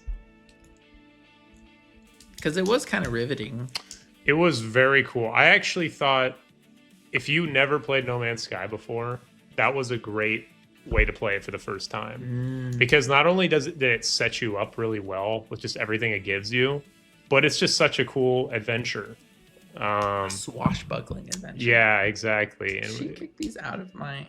Okay. Yeah, and then of course it just integrated real well with what they introduced. And yeah, I mean, I would say I think I have to give that one an S. Okay. I don't want to rate things too high, but it's like that. At the same time, this is the first time I've given any story expedition an S on mine. Oh, okay. I gave one to Emergence. Yeah. Gameplay, it's pretty good. They had a good mix of combat, exploration. Was there any ground combat at all? I don't remember. I think it said there's some sentinel hunting. Eliminate 25 sentinels and steal a sentinel pillar multi-tool. So you do get into some shenanigans on the ground. It's as close as they get because we still don't have ground-based. But you also have to shoot down 32 pirates in the sky. And that's not, I mean, that's pretty... you'd probably get that. It's more fun than picking up 32 poops. Shooting down 32 pirates, especially as you're going from system to system. Yeah. You're fighting, you're defending like a freighter. The freighter is going to have like 10 at least. Mm-hmm. Yeah. So it's, I think combat challenges are more interesting than collect challenges. That's true. Okay. I pretty much have mine down. My rewards, I'd probably give it A. That's what I gave it. Yeah, I mean, it's good stuff, but like the build parts are just 5 flags. The Wayward Cube is cool, but it's only cool if you're in on the joke. Otherwise, it's only cool if you're in on the joke, yeah. It's so useless otherwise. I think if you weren't in on the joke, it's kind of like almost lame. Yeah. Yeah. So, but yeah, I mean, I think the cape and the sputtering starship trail are like the 2 big ones, in my opinion. And I love the posters too. actually. Well, the posters are great, but if you're not into base building, it's like a lot of this is lost on But you. now you could put it in your Corvette, so even if you're not a big base builder. Okay, well, I know we didn't have Corvettes back then. I could, you know, but at this, I could get you on that. But the only thing is, at the same time, I think we should kind of measure all the expeditions as they are against each other. So yeah, with the content we have, I think an A. I mean, what is nice about the posters is, yeah, like they do have a new life in the content we have now. So there, you know, there is value there to consider. Yeah, not just a pirate base, but a pirate ship now. Okay. Yeah, so I think, okay, I put A for awards, but I actually put it A for gameplay. I think it's worthy of an S in some degrees, but part of me feels like I know expeditions we're getting to, and it's like, I don't think it's up there. as far as just how unique like some other expeditions could get, you know what I'm saying? Okay. All right, let's see these results. I'm very interested. Wow. 75% say A tier, and 25 say B. No S or C. I would say it's a solid. It can't be any lower than A. No, it can't be. I mean, that's my opinion. It can't be any. No, of course not. But it's like right now we have like Beachhead in A, and I feel like it was better than Beachhead. Oh, yeah, better than Beachhead. Probably better than Cartographers. It's almost on the same tier as Emergence. I know. It doesn't have like as much new gameplay. Like it didn't add a whole new like boss battle. Yeah.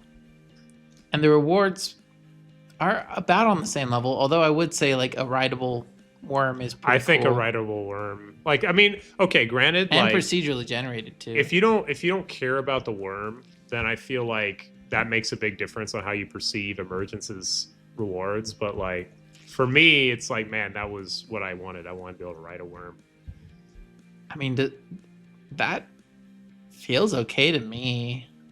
S tier. Well, we can always refactor these. Yeah. It does feel like it's a step above these two, doesn't it? It does. Wait, which one was that one again? Cartographers. Yeah. Yeah, I think it's better. I feel like they're better than those. I mean, when we curve it, we'll see what happens. But yeah, sorry, I keep moving it back and forth. Okay. Yeah, okay, that's a good start. All right, let's keep this going. We got 14 more. Good Lord. And the next one is one that I'm not going to go over quickly because the next one's Leviathan. Oh, yeah, we have to spend time on Leviathan. I mean, we have to. We have to.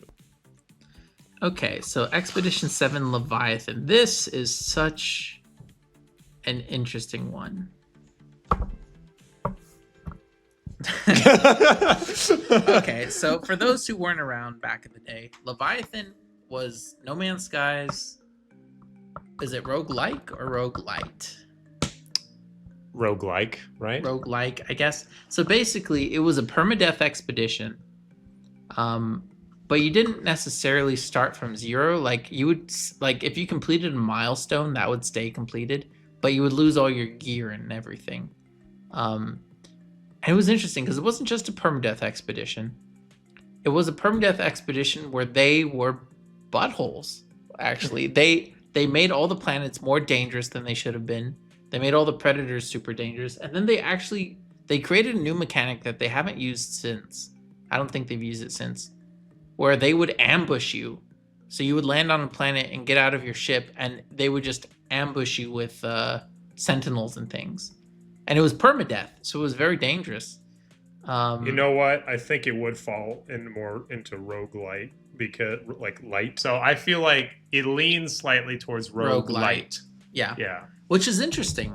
They haven't explored that since then. Yeah. We still have permadeath, but like every permadeath is just like it's just permadeath. You don't get anything when you die. It just deletes your save. That is, yeah. Completely. Whereas with this one, like you would still save your progress, but you'd have to start again.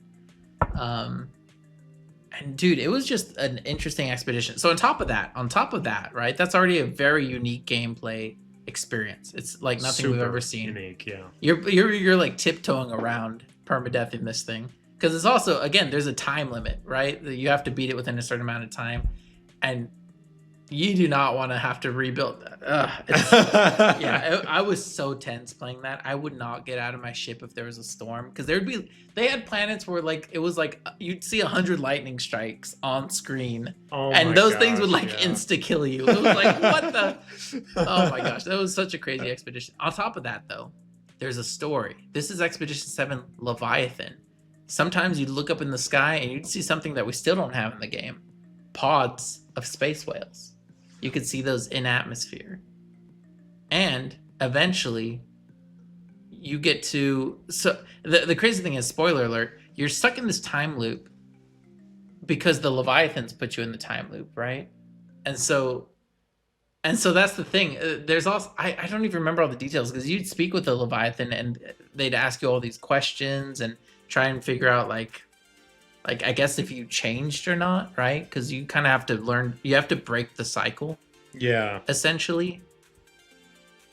And then at the end you get the Leviathan as a living frigate, the first ever living frigate in the game, which we didn't know they were going to do more, but at the time this was the only one. So it's like it had like this unique new type of frigate, unique story, unique gameplay, and it also had those memory fragments, which we hadn't had in the game yet. Now you can get them from Traveler Graves, but back then they were unique to this expedition. So it really was like a roguelite. It was I don't know, it was an interesting expedition. Yeah, I mean, it was, and for me, I was coming as a permadeath player. Like that was at the time the primary way that I played the game. And in all these expeditions, you know, they were fun, but they didn't really offer the level of challenge or risk that I was accustomed to and had a preference for. And so that really felt like, wow, okay, they're actually serving that part of the community that exists. Yeah. And plays like, you know, permadeath and really enjoys you know, those elements. And so that was really cool for me, but it was also a very controversial expedition at the time. Some people hated it, you know. And so it's like I feel very biased on this one. Like I don't know objectively what I would rate it, because it's like I know how I felt about it and I felt very strongly. But I don't know. What I will say is everything that you did had a much higher level of risk, because you knew that, you know, you would have to start again if you died. And I mean, looking at these things, glimpse the loop, break the loop, question mark, face your ghosts, face your die. Ghost. That's one of the things you had to do. Yeah, you had to die. Befriend an aggressive fauna. So you had to make friends with, and again, these things. I got like 2-hit killed by one of these on the first planet, and so of course they make a milestone where you have to get friendly with one of them. It's like feel their hunger, establish a base, explore a freighter crash site. I mean, they intentionally made you do dangerous things. Steal 10 whispering eggs, collect storm crystals, so you have to be out during a storm. You know what I mean? Yeah. Oh my gosh. Let's see what else they put in here. Shut down a planet sentinel forces, smuggle contraband, eliminate 20 sentinels. So they put you in all these dangerous things. Oh yeah, I think you also have to do a derelict freighter at one point. Fully explore the derelict freighter. Yeah. They made you do all these insane things on permadeath, and I think the milestones they chose, they weren't grindy, but they were all like butt clenchers. You know what I mean? It was like, oh my gosh. No, yeah, like, and I remember at the time, I don't know if you experienced this, but there was a bug where you would get launched super high up. Yeah. And so I remember distinctly playing Leviathan, and I just get launched like, you know, something crazy, like 1,000 units into the sky or something. Stop. And so, you know, I'm like, and I'm just like, oh my gosh, I gotta make, and you know, I didn't have like the what's it called, the airburst. Yeah. Yeah. So like, it wasn't like I could. Oh my gosh. Okay. Well. Is she drinking your? I'm gonna have to replace that. Yeah, so I would just get launched randomly, really high up in the air, and you're having to deal with that, and so that there was some scary moments, but there was an element of risk that you just did not have in any other expedition. Yeah, real stakes. Yeah, exactly, and that kept it very interesting. And then the memory fragments thing was just a new thing, like the rogue light elements, and then at the end, can we get to the rewards now? Yeah. Yeah. Go ahead. So, yeah, notable rewards. We got 3 posters, as always. We got the Temporal Starship Trail, cool Starship Trail. Whale Stalker Cloak, another cool cape. The Organic Frigate Calf Plans, which is kind of weird. It was like a miniature Leviathan. You could, like a hologram, you could put in your bases. It was okay. And the title Looper, which is fun because of the movie. But the main thing is you get the Leviathan itself as an organic frigate. Yes. And that was when they introduced the space whales for the first time. Yeah, and they hadn't even introduced the rest of them. It was like alone in the universe at the time. And so it was almost like a preview of what would come next. You know what I mean? And so it was exclusive. Like at the time, we didn't know there would be procedural ones, but this one was exclusive to the expedition. I think it had better stats or something than the other ones. It's S-Class to start with. It was, yes, it was S-Class. And also, this is one of those things, kind of like the Wayward Cube, but it was an inside joke, the space whale thing, for the longest time. People have been begging for space whales. Yeah, people have been begging for space whales. I remember before the game came out, I think, like that was something that the team wanted to put in the game, and they kept trying to prioritize it, but it never really happened. And then they eventually did get space whales into the game. So if you were kind of in the loop on that, that was the loop. The looper. Then that was a really cool thing to see come to fruition. All right, catching up on chat. Meister Hun says second best expedition ever. Walker Trips. Hey, Walker Trips says, I came in just after the vote ended, but I'd have gone S. Oh, they would have gone S. This expedition easily has the best story of all the expeditions. If you hate this expedition, it's a major skill issue. We didn't say it, folks. We didn't say it. That's the chat. That's the chat. Skill issue. Walker Trips also says, it also gifts a nice cloak. Feline hydration takes all priority. Yeah, for sure. And now you have spacewalk and go pet your space whale friends. That's true. Now we can spacewalk with our space whales.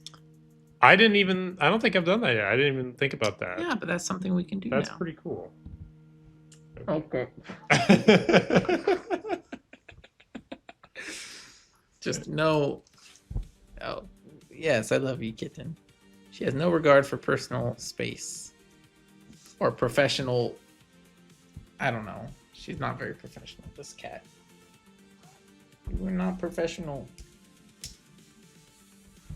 Okay, so are you ready to get... Yeah, gameplay, I give an S, if not a question mark.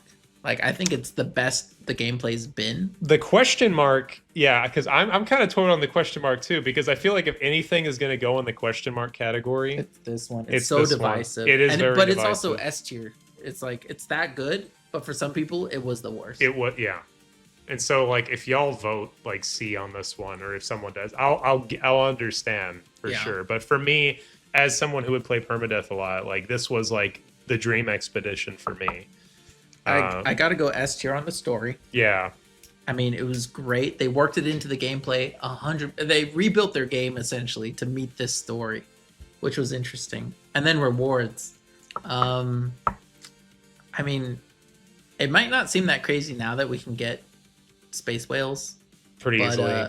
This was your chance to get a space whale. This was your chance and that was, for me, it was an S. I feel like in hindsight, yeah, it's kind of, the value is kind of diminished, but it was really cool at the end to actually get the space whale as a frigate, and then it's an S class, and it's, I mean, I actually don't know how it compares to the Normandy. I mean, could you just send the Leviathan to do a whole mission, or how does that? Yeah, it had multiple high stats, kind of like Normandy, how it wasn't just high in one area; it had multiple high stats. Okay. Yeah, you could send the Leviathan to do your business for you. Yeah, I mean, But I'm very biased. I gave it. This is the first one I think I've given an S in every category. But I'm very biased. But I just particularly love Leviathan. I'm on the fence about giving it an S in rewards. I'm like between A plus and S. S minus. Oh, you actually did give it an S Yeah, minus. well, yeah. But honestly, I mean, I think we see which way this is yeah. going. 50% S, 50% A. Okay. Everyone loves this expedition. Only 6 people voted, but I'm actually really surprised that Me too. Yeah. Okay, so we only have real ones watching this stream. That's very cool. No one with skill issues. All the comments later on are gonna get offended, but that's okay. Yeah. Okay. Well. Wow. Well. Okay. Yeah. Let's move on for time reasons, but that. Well, actually, go ahead and. Yeah, I gotta put it in the. Yeah, this is the important part. This is what it all came down to. So I'm gonna put it. Yeah, I'm gonna put it up. If anything was gonna be in question mark tier, Sentinel class, it's gonna be this one. I agree with you. That's a good way of putting it. And honestly, I also think it's above those other 2 expeditions. Genuinely. I think I'm with you. I mean, Blighted Oops. was really good, but yeah, like This one combines everything though. Yeah. Just excellent story, crazy gameplay. I mean, it you every decision you make becomes so intentional. yeah, And so thought out. It Yeah. really changes how you even approach the game. yeah. I mean, it so really good. felt like an entirely different mode. It was not, And I thought they were using it to test a new roguelite mode, and they never did anything with it. It was such maybe because half the community hated it, but I mean, for the people who loved it, I mean, there's nothing like it. If you think about it, permadeath is much more punishing. I guess, but I don't know. But that's what I like about it, is that it's not just an all or nothing. You know what I mean? Yeah. I'll have to buy you dinner or something, Walker. This is. Yeah, man. I was prepared for this to take a while. This is the ultimate. This is my magnum opus. Okay. Okay. Expedition 8 Polestar. You're right. We got to keep this going. Yeah, we gotta fast. keep it going. Okay, let me put up the poll. So, was this the expedition where you start on the freighter? I know, the most interesting start to an Yeah, expedition. the most interesting start for sure. The other crazy thing about that is for the first time in the history of this game, it was a new start. Like, they recorded new voice lines because they're talking about ship systems and all this stuff. And so you're waking up, it's a new opening cutscene. They always reuse the same cutscene. New opening cutscene, new voice lines. Yeah, it was like nothing we'd ever seen up to that. Again, that's what you want in an expedition. Something that just breaks with convention, something that's new and different. And yeah, it was so cool. I remember I was just like, Yeah. the whole time I was like, I couldn't believe it. So that was really cool. But yeah, so it gives you like a shitty little shuttle. Mine was on fire the whole time, which was really funny. And yeah, you just use it to go grocery shopping. Essentially, most of what you do is on your freighter. You're mostly in space. You go down to planets briefly, but it was a very different type of expedition. Bye, kitten. Thank you for all the hair. That really is a shuttle, isn't it? Because all it really does is shuttle you between your. Yeah. That was. Yeah. It was very cool. It felt very thematic. Yeah. And so then you're building up your base in your freighter, which is very cool. But not just that. Remember, there's also a story to it. So you're trying to remember why your freighter was damaged and what you were doing and where you came from. And so throughout there, you're sort of getting back like parts of your own log, I think, right? So you're getting back memories of who you were before. Do you remember the actual reveal of what you were doing before you? I don't remember. I don't remember exactly. It was something like you were looking for like your home world or something, or survivors from your home world or something like that.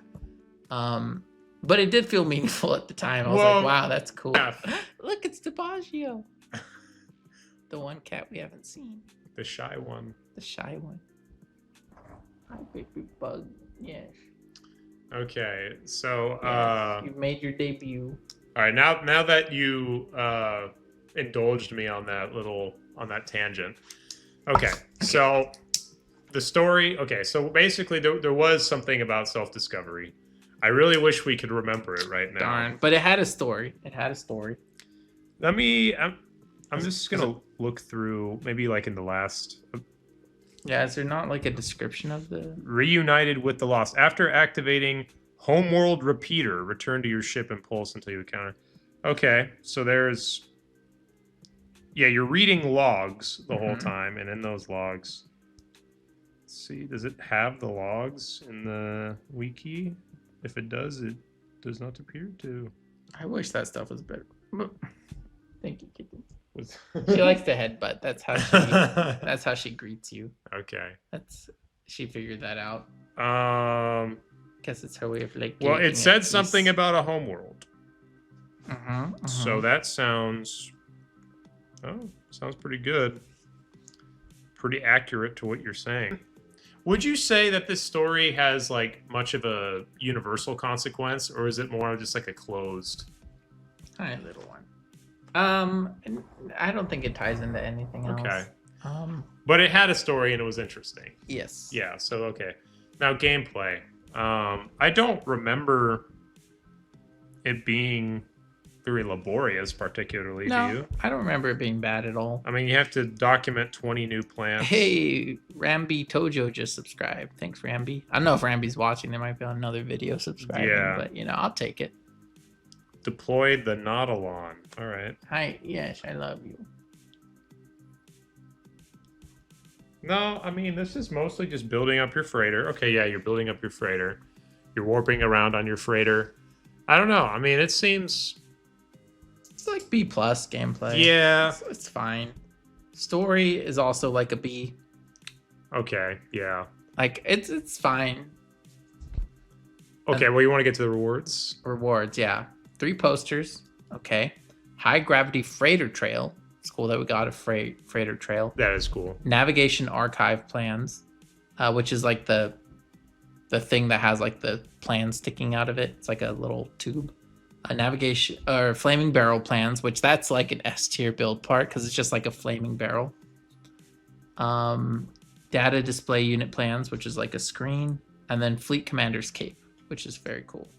And then the title, The Seeker, very nice. The big thing, the thing at the end is the Child of Helios Companion, which it's okay. It's a jellyfish. Oh, yeah, right.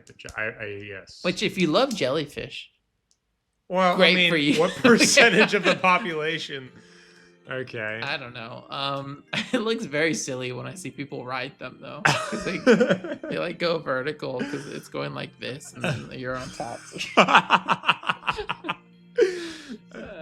very silly, but they're okay. I mean, the flaming barrel is like S tier on its own. Well, wait, what's that again? It's just a barrel with fire in it. if you like building things, that's great. It's just a fire emitter. Okay. But other than that, it's... Well, the Fleet Commander's Cape is pretty cool. And the high gravity freighter trail. A unique freighter trail is kind of nice. Okay, you're not... So, where would you put these rewards? B? Is this just B across the board? It might be. It might be. Well... To be or not to be. 3B or not 3B. The rewards for me are either a C or a B. The only reason I might lead towards B is because I actually really like the Fleet Commander Cape. The only thing is I don't really wear it, though.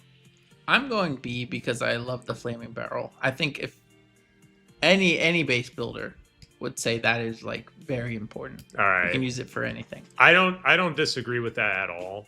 I mean, you know that when freighters came out in their current iteration, I was the first person to be like, "Oh, dude, how do you clip like that smoke emitter into the wall?" Yeah, you know, and people have used them to build like giant boosters. You can use them just to like put fire under things. That's like, pretty cool. They have some cool uses. Yeah, well, I don't disagree with anything you said, but just to be different, I'm gonna put C. All right. So let's see those final results. 60% gave it A tier. 40% said B tier. Interesting, but it was only 5 votes. Only 5 votes. Why are y'all not voting? Actually, I don't even know how many viewers we have at the. Oh, we have 20 viewers. Yeah. Hey, wait. Yeah, why Hey. why are you not voting? Maybe they didn't play this one because it's kind of forget. Okay, if y'all are abstaining, Okay. One interesting thing about Polestar before we move on. Okay. The most interesting thing about Polestar is it gives you one unique piece of tech, which is insanely incredible for explorers.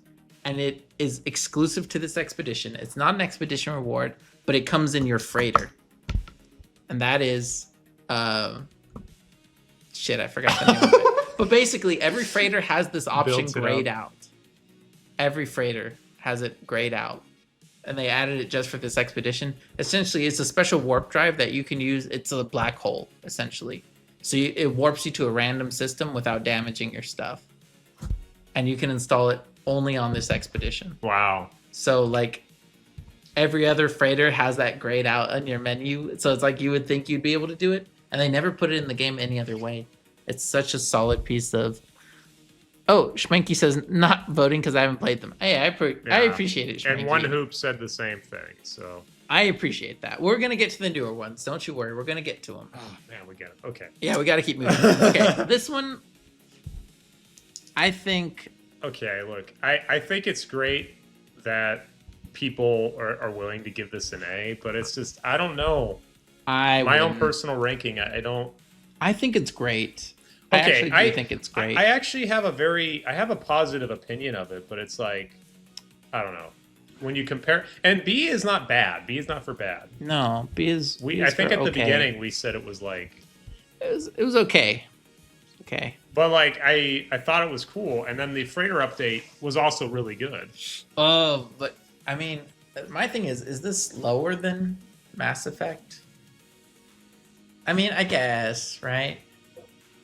I feel like it's had less of an impact on people. Well, like less emotional impact on us for sure. I think Beachhead is going to have an edge only because so many more people have played it too. It's so much more. And Cartographers, I mean, that also was like both of these do a unique thing where like Cartographers, you're stuck on a planet. Here you're based out of your freighter, which I think is a really cool spin. I mean, it is better than Pioneers, probably. Oh, this is way better than Pioneers. I'd play it again. That's the thing. Individually, story, gameplay, rewards, I'm all across the board B tier. But like as a package, it could go A tier. Are we just being nice to everything? I mean, look at this. We haven't put anything in C tier. I think, I mean, they make good content. It's like you're having to... Oh, that's true. You know? We love Hello Games. Yeah. You know what? We'll leave it in B tier for now. We'll leave it in B tier for now. We'll see what happens at the end. We will continue to explore our options. When we finish this 9-hour Stay tuned. Yeah, stay tuned. Now we're officially a new territory walker. I've never reviewed this expedition before. This is none other than the famous Expedition 9 Utopia. We're talking about something new today, folks. This was a weird expedition in some ways. This continued the trend for me of frustratingly cool mechanics that they put in expeditions and then don't bring into the main game. So, do you remember the story of Utopia? No. You're part of the Utopia project, founded by, I think, the Utopia Foundation. I don't know. It's all very utopian. Yes. So basically, you're trying to set up a utopia. So you're going from system to system, setting up outposts, so that you're kind of like spreading utopia, right? But then eventually you find out maybe utopia isn't what it seems. I don't remember the twist, though. There was some kind of twist. I don't remember the twist. It was really underwhelming, I guess. The main thing I remember is that they gave you exclusive vending machine-like things. Okay. Like, you could research... You know how you get the blueprint research thingy for your base? So you can, like, research blueprints? Yes. Like base building parts? Yeah. They also, for this expedition only, they created one where you could do...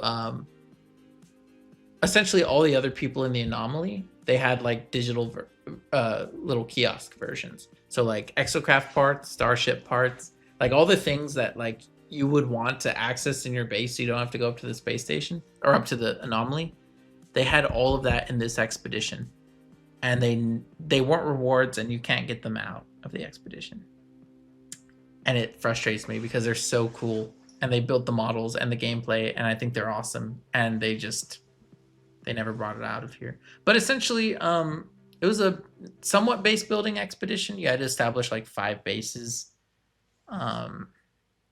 Moving from planet to planet. It wasn't terribly interesting. Yeah, they're having you fight the worm babies and that was one of them. Access to Utopia multi-tool station. That's interesting. See, that's one of those things I told you about. Yeah. Which again, they just need to put in the main game, but they didn't. I think the main thing about this expedition that people remember is just the reward, the Utopia speeder. Which one was that? That one. It looks like a snow speeder. Oh, I didn't even see. I didn't even. Wow, I was not paying attention to the image in the background of that. That's okay. It's meant to be in the back. Yeah. Okay. Yeah. Yeah, you remember that one, right? That one.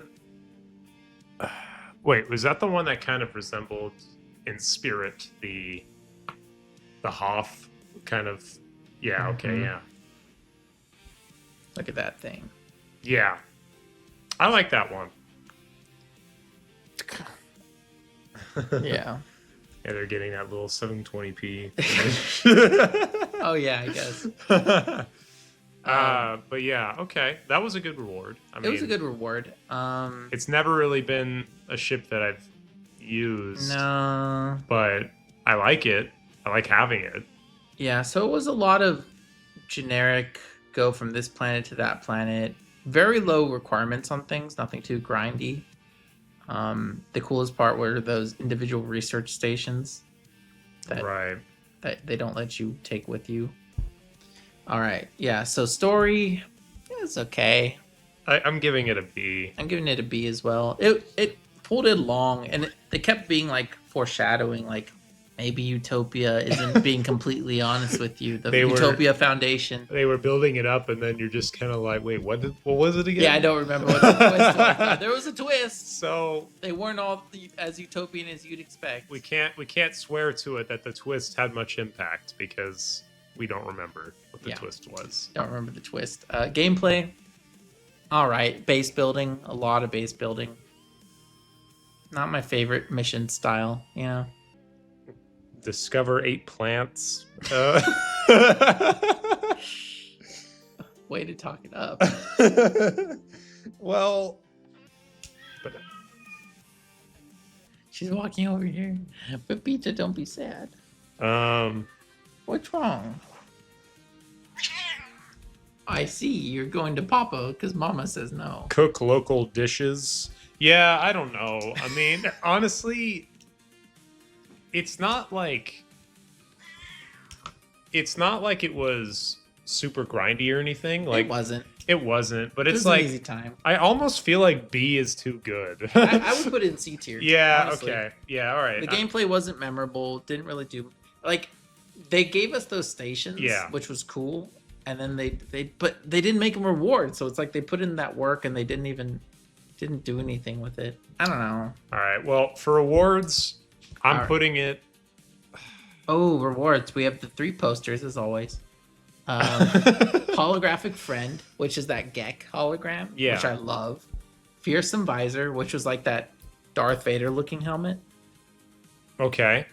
Robo Warden Egg, which is this guy. Yeah. I love that guy, like from the Freighters, you know? Oh yeah. Mm-hmm. And then the Utopia Speeder, which was, again, it's cool to see a unique starship. It's always cool. I think the Utopia Speeder was able to hover, right? Was it? Was that the one that was able to hover? I mean, I know that Sentinel ships can hover. Yeah. I thought that's when they introduced that. No, I thought there was one expedition ship before that was like the hover. That was like its unique thing. I don't even know if I've ever flown the Utopia Speeder, so I don't know. I did for the videos, but like it wasn't my favorite. I mean, I would just go back to the Golden Vector. That's like the expedition. I'm just gonna be honest here. Any time you give me a ship, that's a really good reward. But I just I don't know. I didn't end up using any of these things. I love the holographic friend. Yeah. I love using that as a shopkeep. Yeah. Or a ghost. Or remember I made a crowd of people for my Kanaju awards. Yeah. But otherwise, I think it's a B. That's what I put. Awards. That's what I put, actually. So overall, B, C, B. It was okay. There it is. Utopia. My God, it's beautiful. Look at that. Actually, it is beautiful. It's got like they make it look like you're gonna build this cool utopia, and then it's hello, says Benjamin CC4CQ. From my understanding, the Utopia speeder is a trap for those who like maneuverability, where they're unlikely to fly anything else. Oh, maybe it had insane maneuverability. Okay. Well, that would make that's it something. Yeah. That you see? Okay. You see, chat? That's why we need you. Thank you, chat. Thank you. Okay, according to this, 45% say A class, 33% say S, and 22 say B. Wow, we're in the minority, pretty much. Yeah, I mean, I didn't think it was anything special, but I guess a lot of people like that ship. It's a very cool ship. This is my favorite expedition. Okay. Oh, okay. Okay, well. And the thing is, I guess the cool thing about it does have a narrative. Yeah. And you are establishing bases across the galaxy, furthering this mission, right? So I remember I built one of my bases to look like a mission. I put like walls and everything. And it was I do remember enjoying the expedition a bit, but the gameplay itself was like whatever, you know? Well, I don't know. I mean, the poll's making me reconsider a little bit. know. I was gonna put it in like C or B. I was thinking C, but now it's like we might have to curve that higher because I don't know. The fact that okay, let me put it this way. Like 78% of people think it's at least an A. Yeah, that's true. And this is supposed to be definitive. That's 9 votes.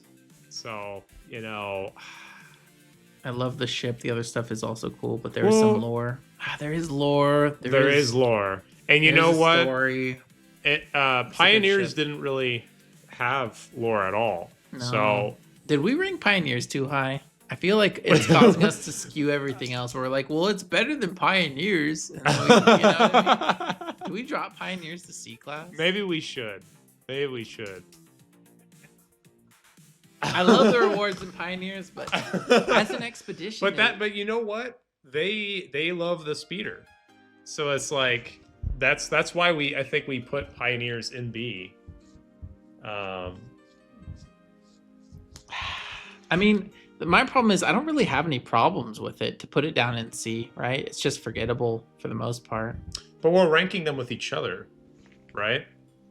And we know, and the whole point of a tier system is we know that, okay, this one is not in the same league as this one. It is in the same league as Polestar.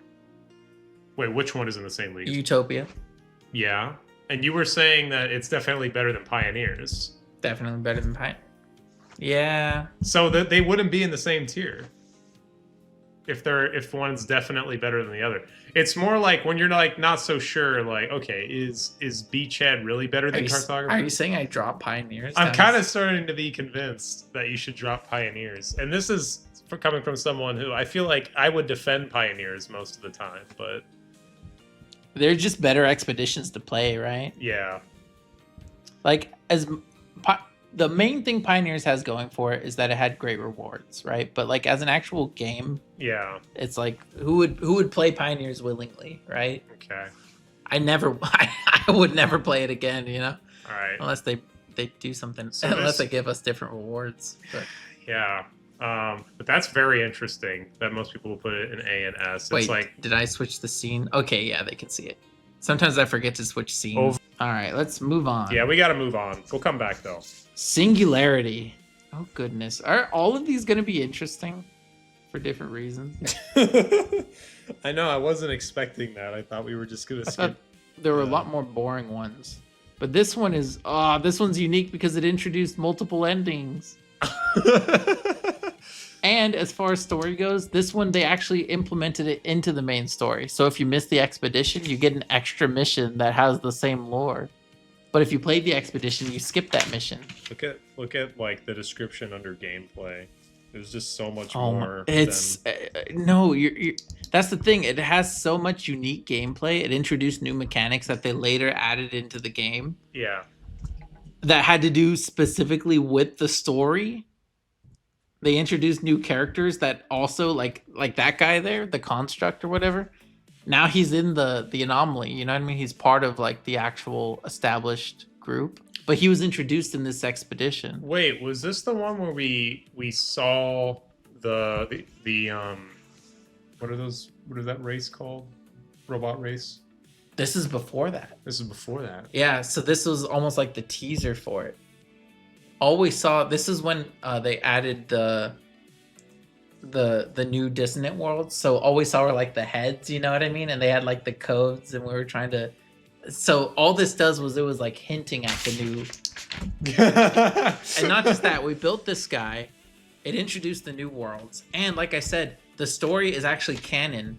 If you played the Singularity expedition, then when Echoes came out, you just continued the story. Yeah. If you didn't play Singularity, then when Echoes came out, you would get a special mission that pretty much was Singularity, but in the main game. It's canon. Yeah. But the difference being, in Singularity, you could earn one of 2 exclusive heads, right? Depending on which side you chose at the end.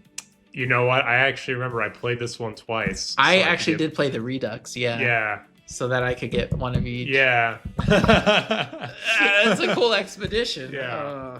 It's unique. Okay, story-wise, it's got to be S at least. Yeah, that's what I put. Incredible story. Yeah, very interesting. It introduces actual characters. It's not just reading logs, right? You're doing things. You're interacting with the Atlas. You're interacting with these entities and things, and other people around the anomaly. So it's actually like a story. Again, the benefit of it being kind of like a mainline story turned into an expedition. Yeah, you're crafting the construct. Exactly. You have to get all these pieces. You're talking with Polo, you know what I mean, to help you build it. And then they add Atlantideum in this. Wait a minute. So was this the first expedition after the Corrupted Sentinel update? This one, this was the first one after. Okay, that. yeah. Exactly. So they worked all that in, and remember, they also worked in the mechanic where if you had that piece of tech installed and you hit R3 or whatever to scan, it would reveal those extra pieces of like. That's right. So it was almost like a precursor like for what we got in Echoes. Seed. Yeah. So then you could, mine those things that had all like the mangled autophage in them. That was added. Exactly. It was like, there was all this new stuff. Okay. That's pretty cool. That's pretty cool. Gameplay, for me, it's at least an A.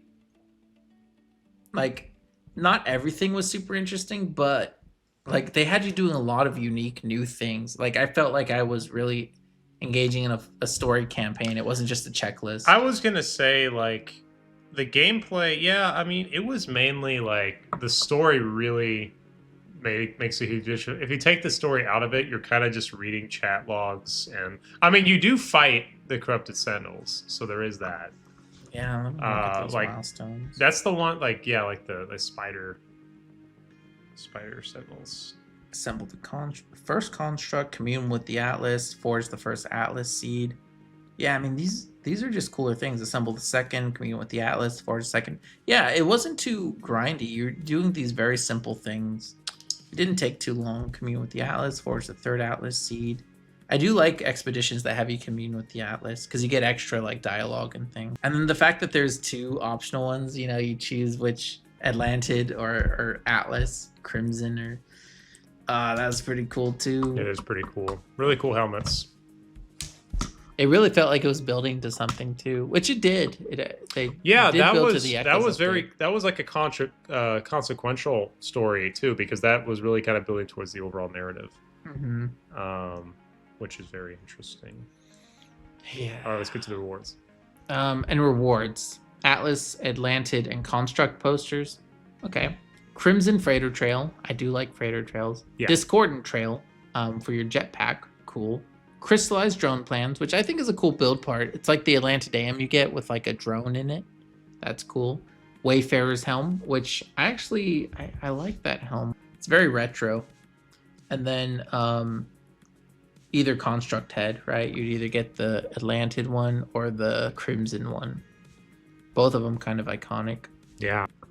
The big reward, I don't know why I didn't put this on there. Construct hands, chest, feet, and legs. So, interestingly, we can play now. We can have what's it called? Autophage, right? And that's like a whole nother race. But the interesting thing about these was you could equip them to any race. So you could have a Gek with construct legs. You could have a Vy'keen with a construct feet. You know what I mean? You could turn any race into a cyborg with this. That's interesting. And it was exclusive to this expedition, which is pretty cool.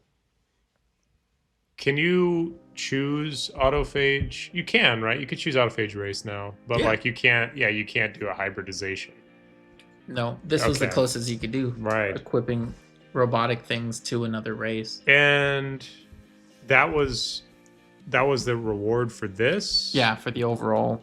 Wow, that's actually pretty cool. Yeah, well, that was the thing. It gave you all the body parts, and then the head depended on which side you chose. Oh, yeah. That's pretty cool. That is pretty cool. Okay. Rewards. I mean, it's A tier for sure. That's what I did. I did A. Yeah. This is looking like... If not, mine, I'm at A+, because the fact that at the time it felt like they gave us a new race, almost. Which it was like proto-autophage, but you could apply it to anything. Yeah. That's pretty cool. It was really cool. Oh. Yeah, it's cool stuff. All right. Oh, there it is. 55% A tier, 27% S tier. Interesting. 9% B, 9% C.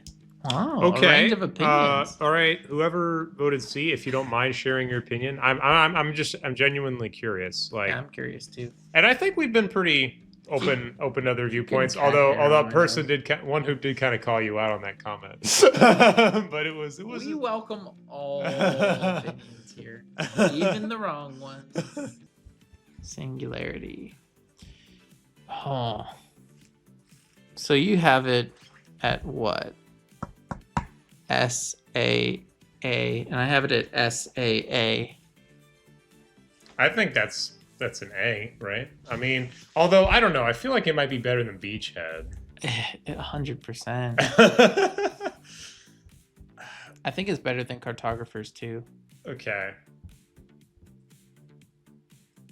See, gameplay-wise, it's a lot simpler, but it had a really great story and unique elements. I wouldn't have thought... I really thought I would have put it in A, but it is better than the ones we have in A, unless we just graded those too highly.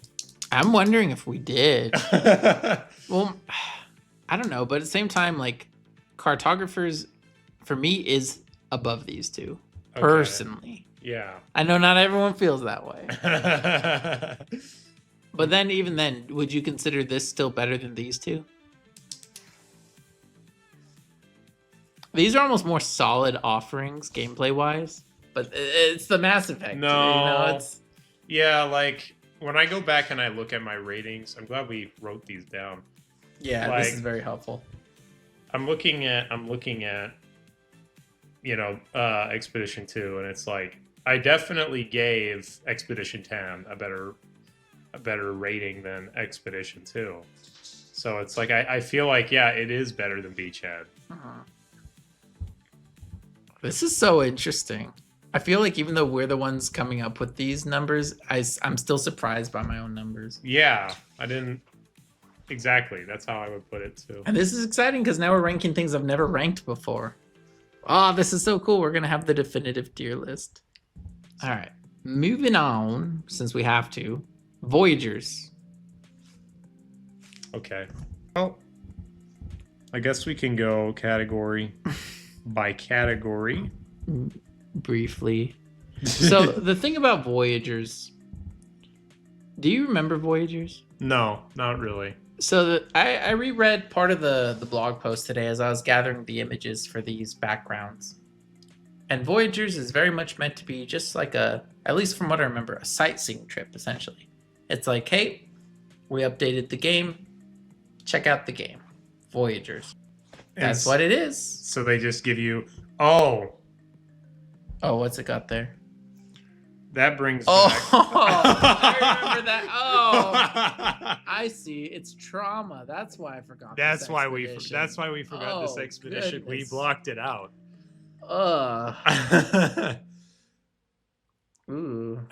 Wait a second. Is this? Yeah. Look at that. Like, yeah, I remember. Wait, did I shit on this expedition? I thought it was just not memorable. Was it bad? Dude, I think this is the one that there was one I couldn't remember the name of, and I was like, wait, which one was the one where we had to like discover like blood pH levels, and we had to discover like hottest creature or something like that, like, you know, like temperature stuff. Oh yeah, body temperature. Oh my gosh. I'm trying to find where that is because right now I'm not. Let me pull it up here. I want to make sure it was this one. I mean, I think it. Oh yeah, I see it. Discover a record a creature with a body temperature higher than 60 C. So this one. Yeah. Yeah. Do you want to lead into it, or you? I mean, blood pH under 3, a predator with aggression levels over 28 PAV. 28 PAV. 28 PAV. Okay. Discover a world with a hostility quotient above 84%. Yeah. Harvest 18 plants. Record a creature with body temperature over 60. That one particularly stings. Earn 200,000 units for discovering a creature. That one's not bad. Yeah, that one's pretty normal. You get 3. Discover 26 plants. Discover a world with a paradise quotient over 90%.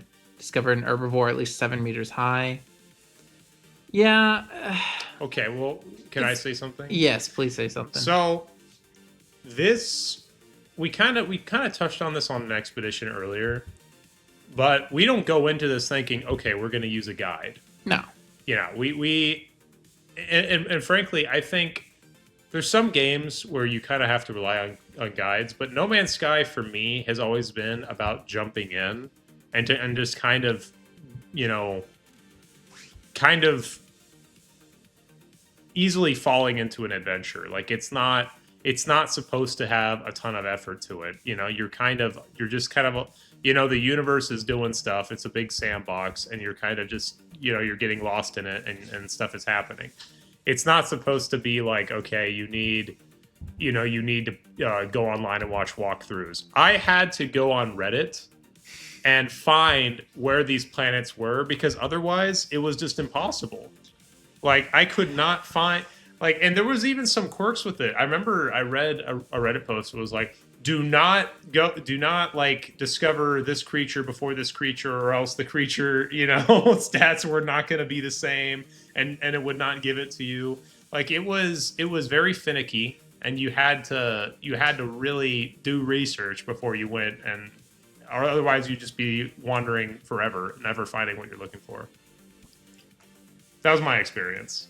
Yeah, I also had to look it up because I was like, yeah, what are the chances of me finding this randomly? You know what I mean? Yes. It's not even something you can search for. It's just you happen upon it. Yeah. So yeah, I also had to look up.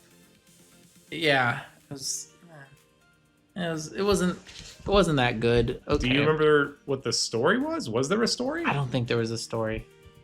Yeah. I don't remember there being a story. The description for this expedition is very brief. I'm going to give it a C for story, if not an exclamation point. For gameplay, I mean, C. Okay, you want to give it doo-doo? It's kind of doo-doo tier. Yeah, find a creature with a blood pH level. It's like it's like exobiology again. Okay, if I have to do a walkthrough for this, I feel like it's almost antithetical to No Man's Sky. But maybe I'm wrong. Maybe I'm just very biased. And the thing is, like, you could say, well, you're just supposed to explore, and that's great if you have unlimited time. But expeditions are timed. There's no guarantee you're going to randomly happen upon the one thing with an aggression level over 28 PAV before the expedition ends. Yes. You know what I mean? Granted, this one, it looks like it ran like over a month. like 6 weeks. So yeah, a lot of time. But who has time to wait around and We should check check out the comments, let's see what the because comments people are saying. Start here. Why collect 50 animal poops? Why not 20? That's what I'm saying. Voyagers was the only expedition I was forcing myself to it moved. Force myself to finish it. You don't even get anything good for it. I remember I also felt like I was forcing myself to finish it.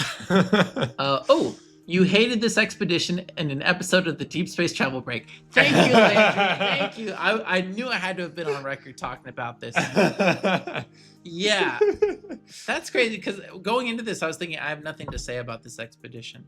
And then looking at the milestones, like, oh yeah, I hate this expedition. This sucks. Yeah. Oh man, that's funny. Was this expedition right after they updated the discoveries info in our log? I don't remember in particular. They might. Maybe. We know it had to be after. Is this when they introduced stats specifically in the Wonders? It might have been. It might have been like to showcase that new feature. That's consistent with what I remember. It was Pioneers without any good loot for it. It's Exobiology without any good loot for it.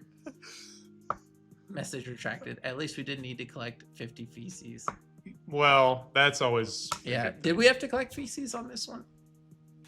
I wouldn't be surprised. That's a surprisingly common milestone that we have to do. Remember I started bringing Fecium with me, and then they were like, no, you actually have to collect it from dung samples, or it's not going to count. Grow and harvest 18 farmed plants. Does that mean you actually had to grow them? You couldn't just collect them? I think that's what it meant. I think that is what it meant. You couldn't use other people's. Yeah. That does sound familiar. Yeah. Okay. Okay, looking at this, notable rewards, electric jetpack trail, like you said. Yeah. That's a cool jetpack trail. Yeah, it's cool, for sure. 3 posters, probably okay. Yeah. Mechanical paw companion customization. I remember it. It was like 2 paws. I don't remember it. I don't think it was useful. Aha. See? Oh, yeah. Okay. Yeah, so you got this for your companions. I don't remember ever using it. Thank you, Marty. Sorry. Pepita drank from that one, so thank you. Thank you. Okay, these next 3 things though: ragged tent plans, construct digits plans, construct skull plans. Cool things. So the tent is one of my all-time favorite things they added, because it's a whole structure. It's this one. Oh, yeah, okay. That's like, this is an excellent build part. Like, that's true. You can build like a whole camp. You can build like, it's just great. It's a single build part. And then they also added like the construct skull and hand, which are just cool to have. So those are really cool. But then the last one, construct egg. I hated that thing. So in case you don't remember, it's the flying head companion. It's just an autophage head with a little rocket booster that flies around. It's so dumb. It's so low effort. It's just the head model, but it floats around, so there's no animations or anything. It's just, it's such a lame final reward for such a lame expedition. If it wasn't for the ragged tent and the construct digits and skull, I mean, the electric jetpack trail is cool. If it wasn't for those, this would be like C. It might still be C. Well, that final reward is just. I like those buildables, but I think I still have to put it in C. Not shaming those buildables, but yeah. So according to my own scale here, and final chance to vote in the poll, ours please do. Is identical. Yeah, according to both of us, story. ! Yeah. Gameplay, still rusted class. Rewards, C tier. Yeah, I think we know where this is going. I think this is let me close the poll. I think we know where this is going. This might actually be the lowest we've ranked any. I think it is. Expedition. The rewards are also bad. Worst rewards of any expedition. Really unrelated, but you can get reward from drops, I think. Yeah. Construct head looks like the robots from Batteries Not Included, but that's all it has going for it. Okay, we're closing this poll. All right, let's see these results. 46% say C class. 27% say S. Okay. S. Oh, Please share please your clue opinions. us in. Please share your opinion if you voted S as to why. Because there's also someone voted A class on there. We've got a full spread. I mean, the majority of people. Oh wow, you're right. It is a full B spread. or worse, and 46% say C. But I mean, dang, I'm surprised. Wow, I'm really glad you decided to do this live because we're getting. Oh, it's so much better. Yeah. Okay, well, let's put this in. Let's put it where it deserves to be. And then we'll read those comments, but I don't think those comments are going to change my mind. Sorry to say, person who voted S tier. Well, I do value your opinion, but I will not be swayed by it. Okay, this is bizarre though, because I never would have thought I would have ranked anything lower than Exobiology. I think I forgot about this expedition. My brain blocked it out. Wow. Yeah, I didn't remember another one being this bad either. Okay, well, I really want to know what that person was, what those people were thinking. If y'all voted, let's see what they were thinking. I really want to know. They have not told us why they chose. They have not told us why. Well, that's okay. We'll wait for that response. Yeah. Until then, we're moving on to Omega. Expedition 12. The first expedition of 2024. We're finally in 2024. Modern times.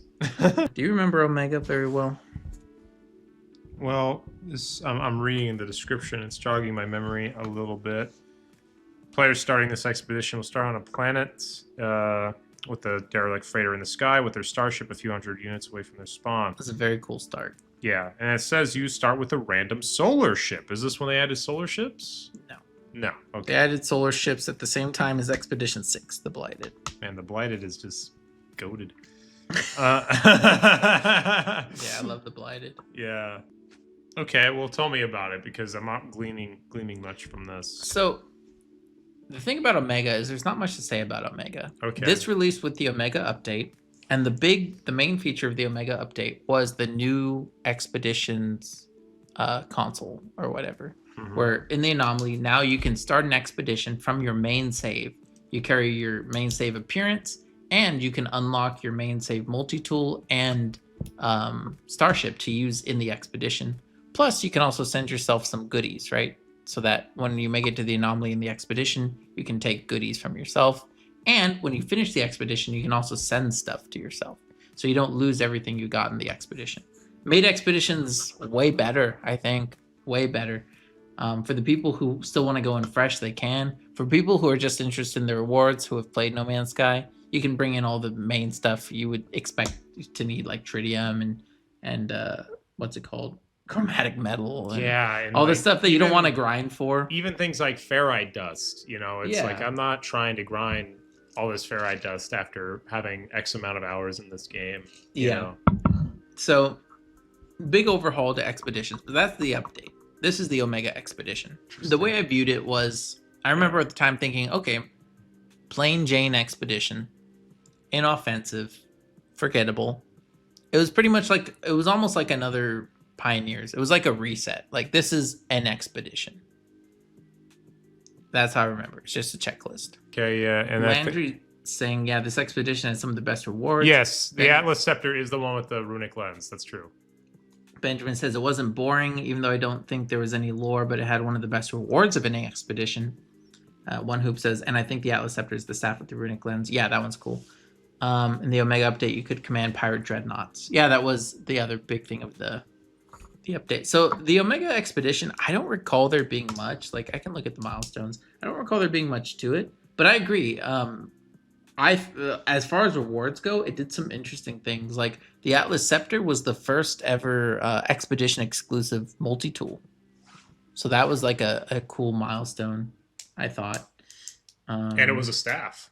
And it had unique, it had the runic lens or whatever, right? Which was previously exclusive to Atlantid multi-tools. So now you could have it in a staff, which wasn't possible before. Which is, again, I like when they give these things like not overpowered unique abilities, but some unique ability, right? Mm-hmm. Nothing crazy here, smuggle contraband. It really was a tour of like, these are the different features of No Man's Sky. Yeah. Which was fine. It felt like a relaunch of Expeditions. Yeah. Bake some stuff, eliminate sentinels. Yeah, it's the spiritual successor to Pioneers, I guess. And it also had cool rewards, right? Very cool. So it's like you got and they're kind of here in the background, right? The Atlas head shield, the backpack, the scepter, the title Starborn, very cool. And then the Starborn Runner, which is one of the coolest ships. One of the coolest ships ever. Yeah. Yeah, absolutely a stunner.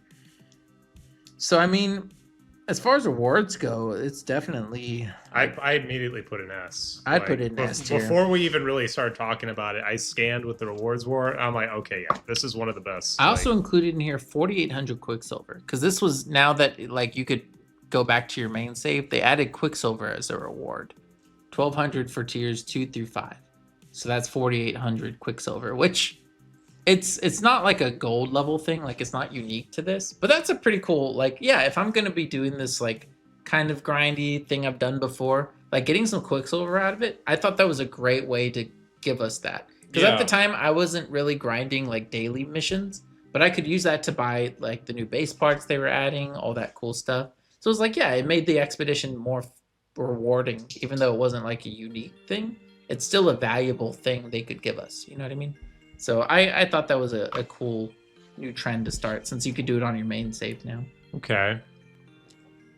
Well, what about the gameplay? It's all right. See? Yeah, I was, yeah. Nothing special. I mean, yeah, nothing special. I mean, was there a story? Mm-mm. Yeah. Okay. Not that I remember. Is this one where the game was free for a week?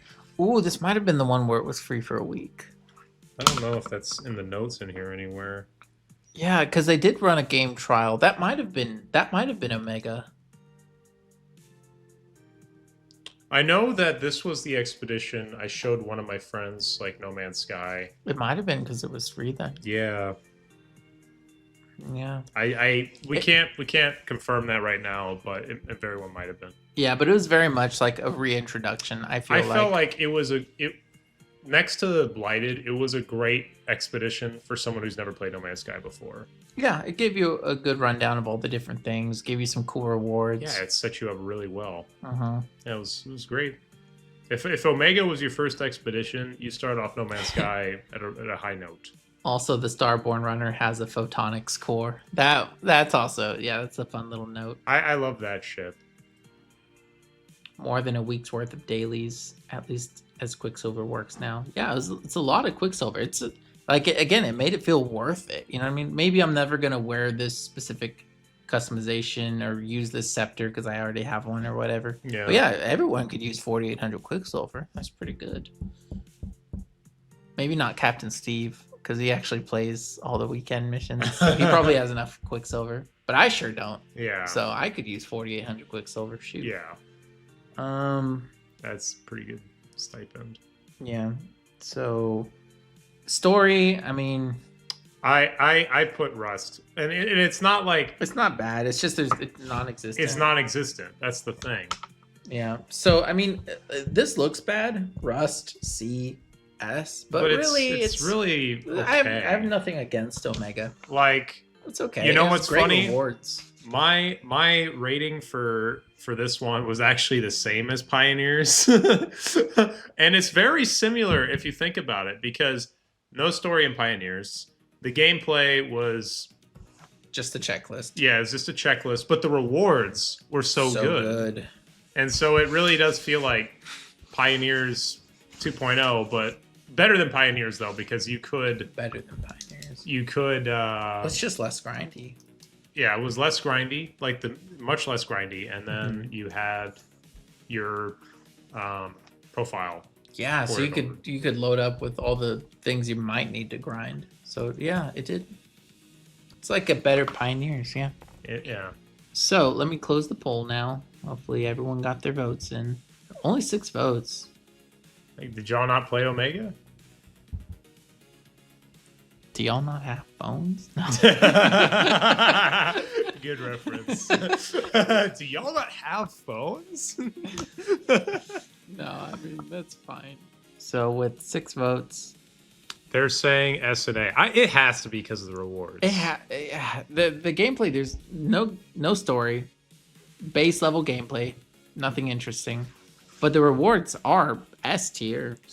So based on my ratings, this is terrible because it's like the lowest rank and the highest, and then C tier in the middle. Well, the one that has this exact rankings for me is Pioneers. So if I was ranking it, I'd have to put in Pioneers because I gave it the same ranking. If the chat wasn't here, yeah, I'd put it in C class.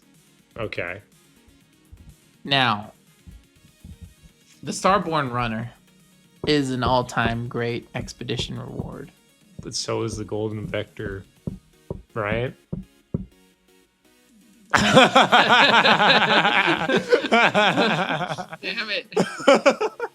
But you know what? You know what, though? In addition to what we've already said about the profile thing, they gave us an amazing multi-tool. I don't think Pioneers gave us anything like that. Cool jetpack, maybe. Well, but yeah. But we also get a jetpack in this one. Okay. And a helmet. And a helmet. We don't get any build parts. But we do get 4,800 Quicksilver. And which one would you rather replay? Okay. That does put it into perspective. I'm not gonna lie. Okay, well, how do you think it ranks with these two? With the two that are in B tier? I think it's about the same as Utopia, worse than Polestar for me. Okay. I mean, if I guess I'd be willing to go as high as B tier right now without further explanation from the chat. Are we being too kind to this? We might drop it later. We might drop it later. Yeah, it's easier to rank them when they're all on there. Yeah. Okay, but we must move forward. Yeah. We must. So now we'll move on to Expedition 13. A spooky number. Expedition 13, Adrift. I remember this was one that you didn't play initially, right, Walker? Nah, I did not play and I was initially. I was kind of mad at you because it's like, dude, you would love this expedition. If only for like the concept of it. Maybe not the execution. But I thought it was interesting. Okay, well, tell me about it. Let's pretend that, I never actually ended up playing it. Why should I have played it? Expedition 13 Adrift. Set stage. You wake up in an abandoned universe, all alone. All the space stations are empty. All the buildings are empty. There are no ships anywhere in the whole game. Yeah, it's a dead universe, and a lot of the milestones, they're interesting because they're not difficult, but they're introspective. Like you have a milestone where you just stare at space, I think, for 60 seconds. Yeah. And you just think about life. You know what I mean? Contemplate the cosmos. That is. I think they have multiple like that where I think at each point you have to contemplate the cosmos. I don't know. It was very much like going back to the roots of No Man's Sky is like a lonely experience. Like it had some unique text to it where like your character is very much just like so is this ready to give up almost. You know what I mean? Because it's like, what's the point? Would you compare this to kind of like what you were talking about with, was it Expedition 4? Wait, which one was Expedition 4? Emergence. Yeah, well, wait, which one was the one where your ship didn't work? Cartographers. Yeah, like where it's kind of more of a scenario that you're kind of like, and that's kind of the appeal. Kind of. I mean, it's a weird thing because it almost deals with cosmic horror and the idea that you're like immortal, but you're immortal in a universe where everyone else has already died. You know what I mean? Yeah. There's no sentient life whatsoever. Every space station's abandoned. Every building's abandoned. There's no chance you ever meet anyone. I see. So throughout the expedition, you're trying to contact people. You're trying to visit places. You're trying to put up a signal. and eventually you just give up. You realize you're never going to find anyone, and like that's one of the last milestones is just kind of like drifting into eternity, just like I see what. accepting it. Yeah, a still small voice, of course, referencing the biblical passage, becomes serene in the face of infinity. Stare at the night sky for 60 real-time seconds. Stuff like that, where it's like it's not so much about like crazy gameplay. It's just like the idea that the game can simulate this whole universe for you to explore, and also just like leave you to it. You know what I mean? Like isolate you in there. And it's a strange expedition because in every other expedition, as you recall, you start in the same system as everyone and you see everyone. In this one, you don't see everyone. You actually are isolated. And at the time, they've since added an abandoned mode to the game. That's but at right. the time, this was new, a completely abandoned universe. You know what I mean? So I don't know. It did some new things, some unique things. It does make you think as you're playing it, you know? Okay. I don't know. I thought it was kind of a nice introspective. No, like, it is very different interesting. spin on No Man's Sky. But let me say this: if that sort of element did not appeal to you, like, you know, what else is there? Is there much gameplay? Not really. Normal Yeah. expedition stuff. Find Okay. 10 of these, scan 10 of those. Yeah. Visit this. So Go to okay. rendezvous. So I'm thinking right now. But you want to talk about the rewards actually before? Yeah. This one is. I'm devastated. I missed this expedition. Look fun and unique, and the rewards look the best of any expedition. Okay, we're about to get to that. Benjamin says this one is both lore and a special universe setting, and the rewards are pretty good because you get a ship, paints for ships, and a frigate. You could also disassemble this ship for parts and build a unique hauler. That's true. Okay, notable reward, stealth paint. So this was launched alongside the...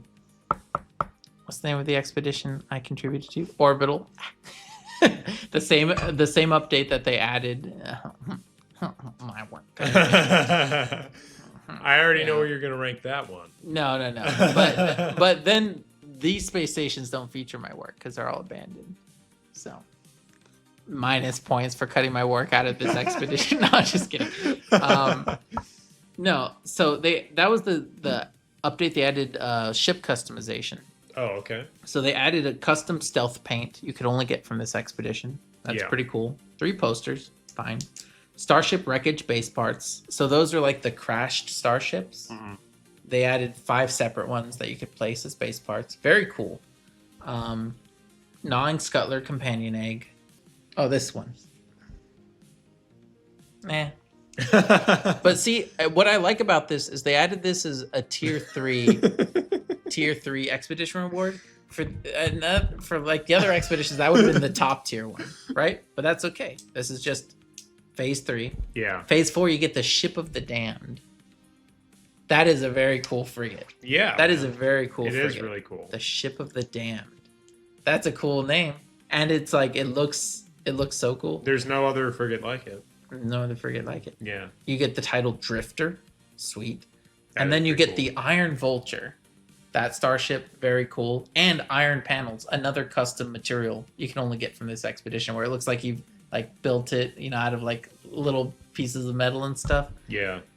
And like they said, you can disassemble the Iron Vulture and you get all these custom parts That's pretty cool. that you can't, and then you can put them into other things that you can't get anywhere else in the game.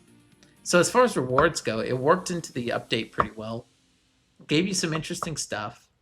The Ship of the Damned and the Iron Vulture, very cool. If you like starship stuff, that's great. Customization, you get the 2 different types of material and a paint.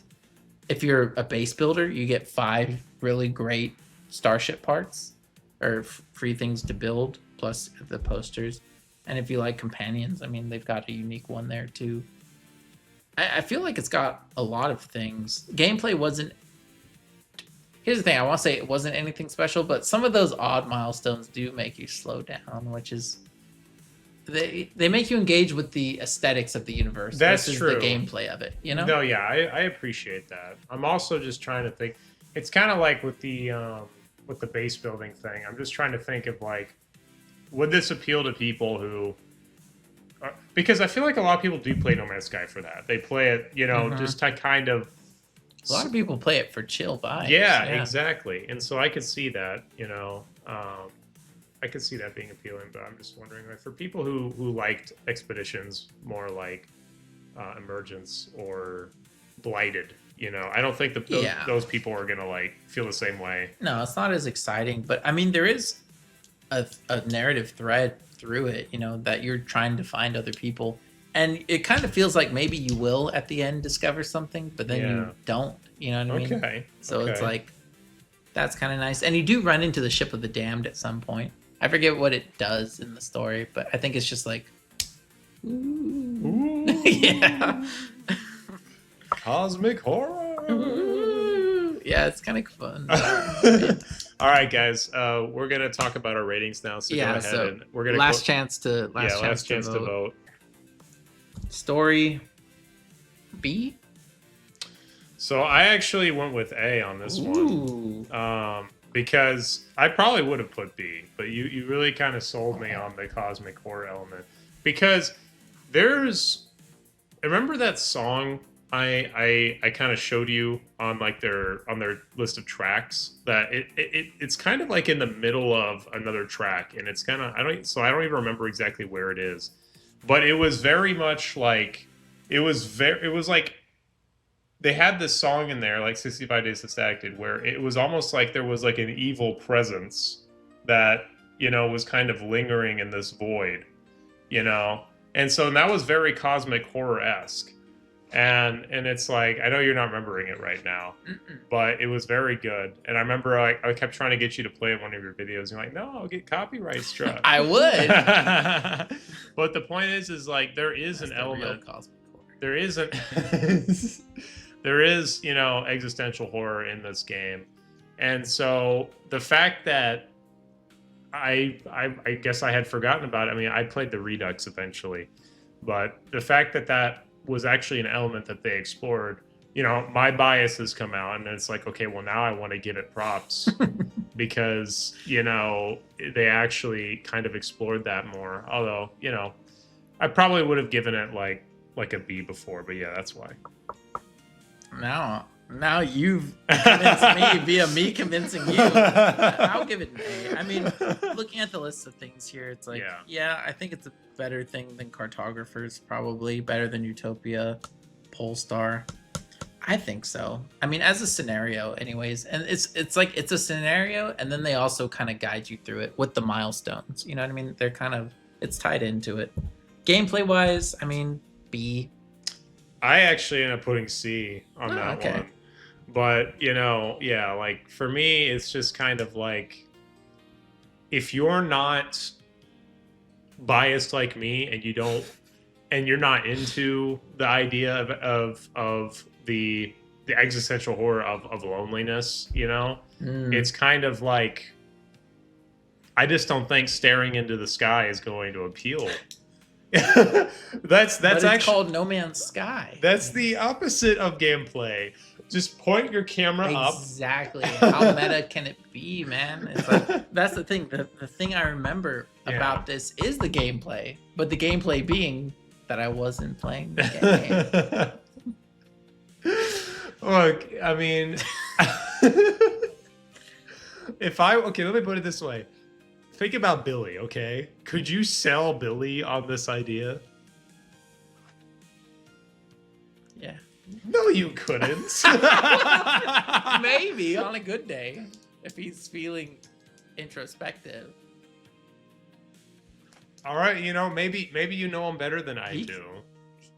He can be introspective. I feel like, he can, but if you don't at the same time put a gun in his hand, I don't know. He would prefer to shoot things. That's true. Yeah, but at least having the option to shoot things. Shoot the sky. He could shoot the sky. That's true, guys. It's not part of the mission, but you could shoot at the sky. And then you'd realize how futile that gesture was. It would just enhance the meaning of it all. Okay, well, You're sticking to B. That's your position. You're sticking to. I think it's a B. Yeah. Okay, guys. All right. Well, Like it's on the level of Polestar. Well, maybe it is. I think it's better than Omega because it's also checklisty, but like a little bit more streamlined, a little more purposeful. This is what I'll say in reference to Omega. I'll say that it's different than Omega. and because it's having you do things it doesn't have you do in other expeditions. There's a unique element there, and so I'll give you that. You can leave yours at C, but I appreciate you giving me that. And then rewards, there's some good stuff there. Okay, I actually put S for rewards. I think I might have to. Between the Ship of the Damned and Iron Vulture, you get a unique frigate and a unique ship. Yeah. And unique ship customization stuff, and unique base building parts, and unique companion. Okay, okay. What more could you want? Yeah, no, exactly. Okay, let's see what folks say before I close the poll for good. Gamers never look up. That's kind of true. It's like a game design thing, right? They'd often hide things, like secret things above, because people are always looking down when they play. God, all right, but looking at these rankings, 57% say A, 29 say B, 14 say S. So, I mean, put together, that's 71% say A or better. I mean, I gave it... I mean, I have a C on there, but my other two were A and S. So. Yeah. I think... I mean, I could go with A. Let's see what's I here. think it's... I mean, okay, let's look at what else is here, right? That always helps. Yeah, I'd say it's... Ooh.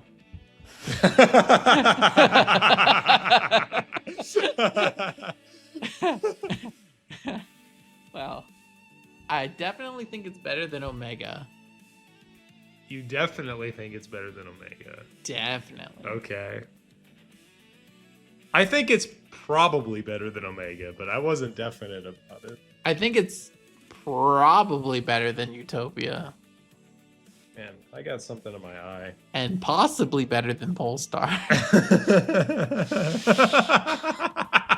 Damn it. We got to make decisions here, man. That gameplay really drags it down, doesn't it? The fact that there's just not... But for me, it's not that bad because there's unique milestones. Wait, which one are we talking about? Adrift. Well... And the rewards are good. The Iron Vulture, Ship of the Damned. Excellent rewards. I have no contention on that whatsoever. Mm-hmm. And you convinced me about the element of the story, and then I in turn convinced you. Mm-hmm. AI training AI.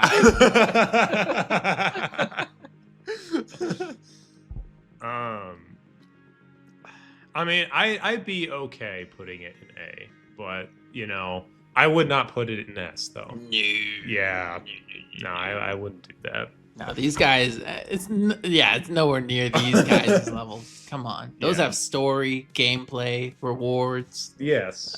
Those are just great expeditions. I mean, the only one... This is a good expedition. The only one that that we put in S category so far that someone could really complain about is Singularity. I don't know, man. Maybe that ended up being a question mark. I don't know. But you know what I'm saying? Yeah. Because if story doesn't appeal to you at all, then I feel like that really does take a lot of the starch out of it. Maybe. At this rate, it's gonna be another 2 hours.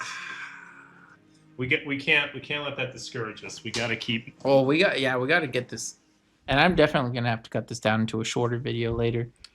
But okay. Oh wait, you're gonna edit this?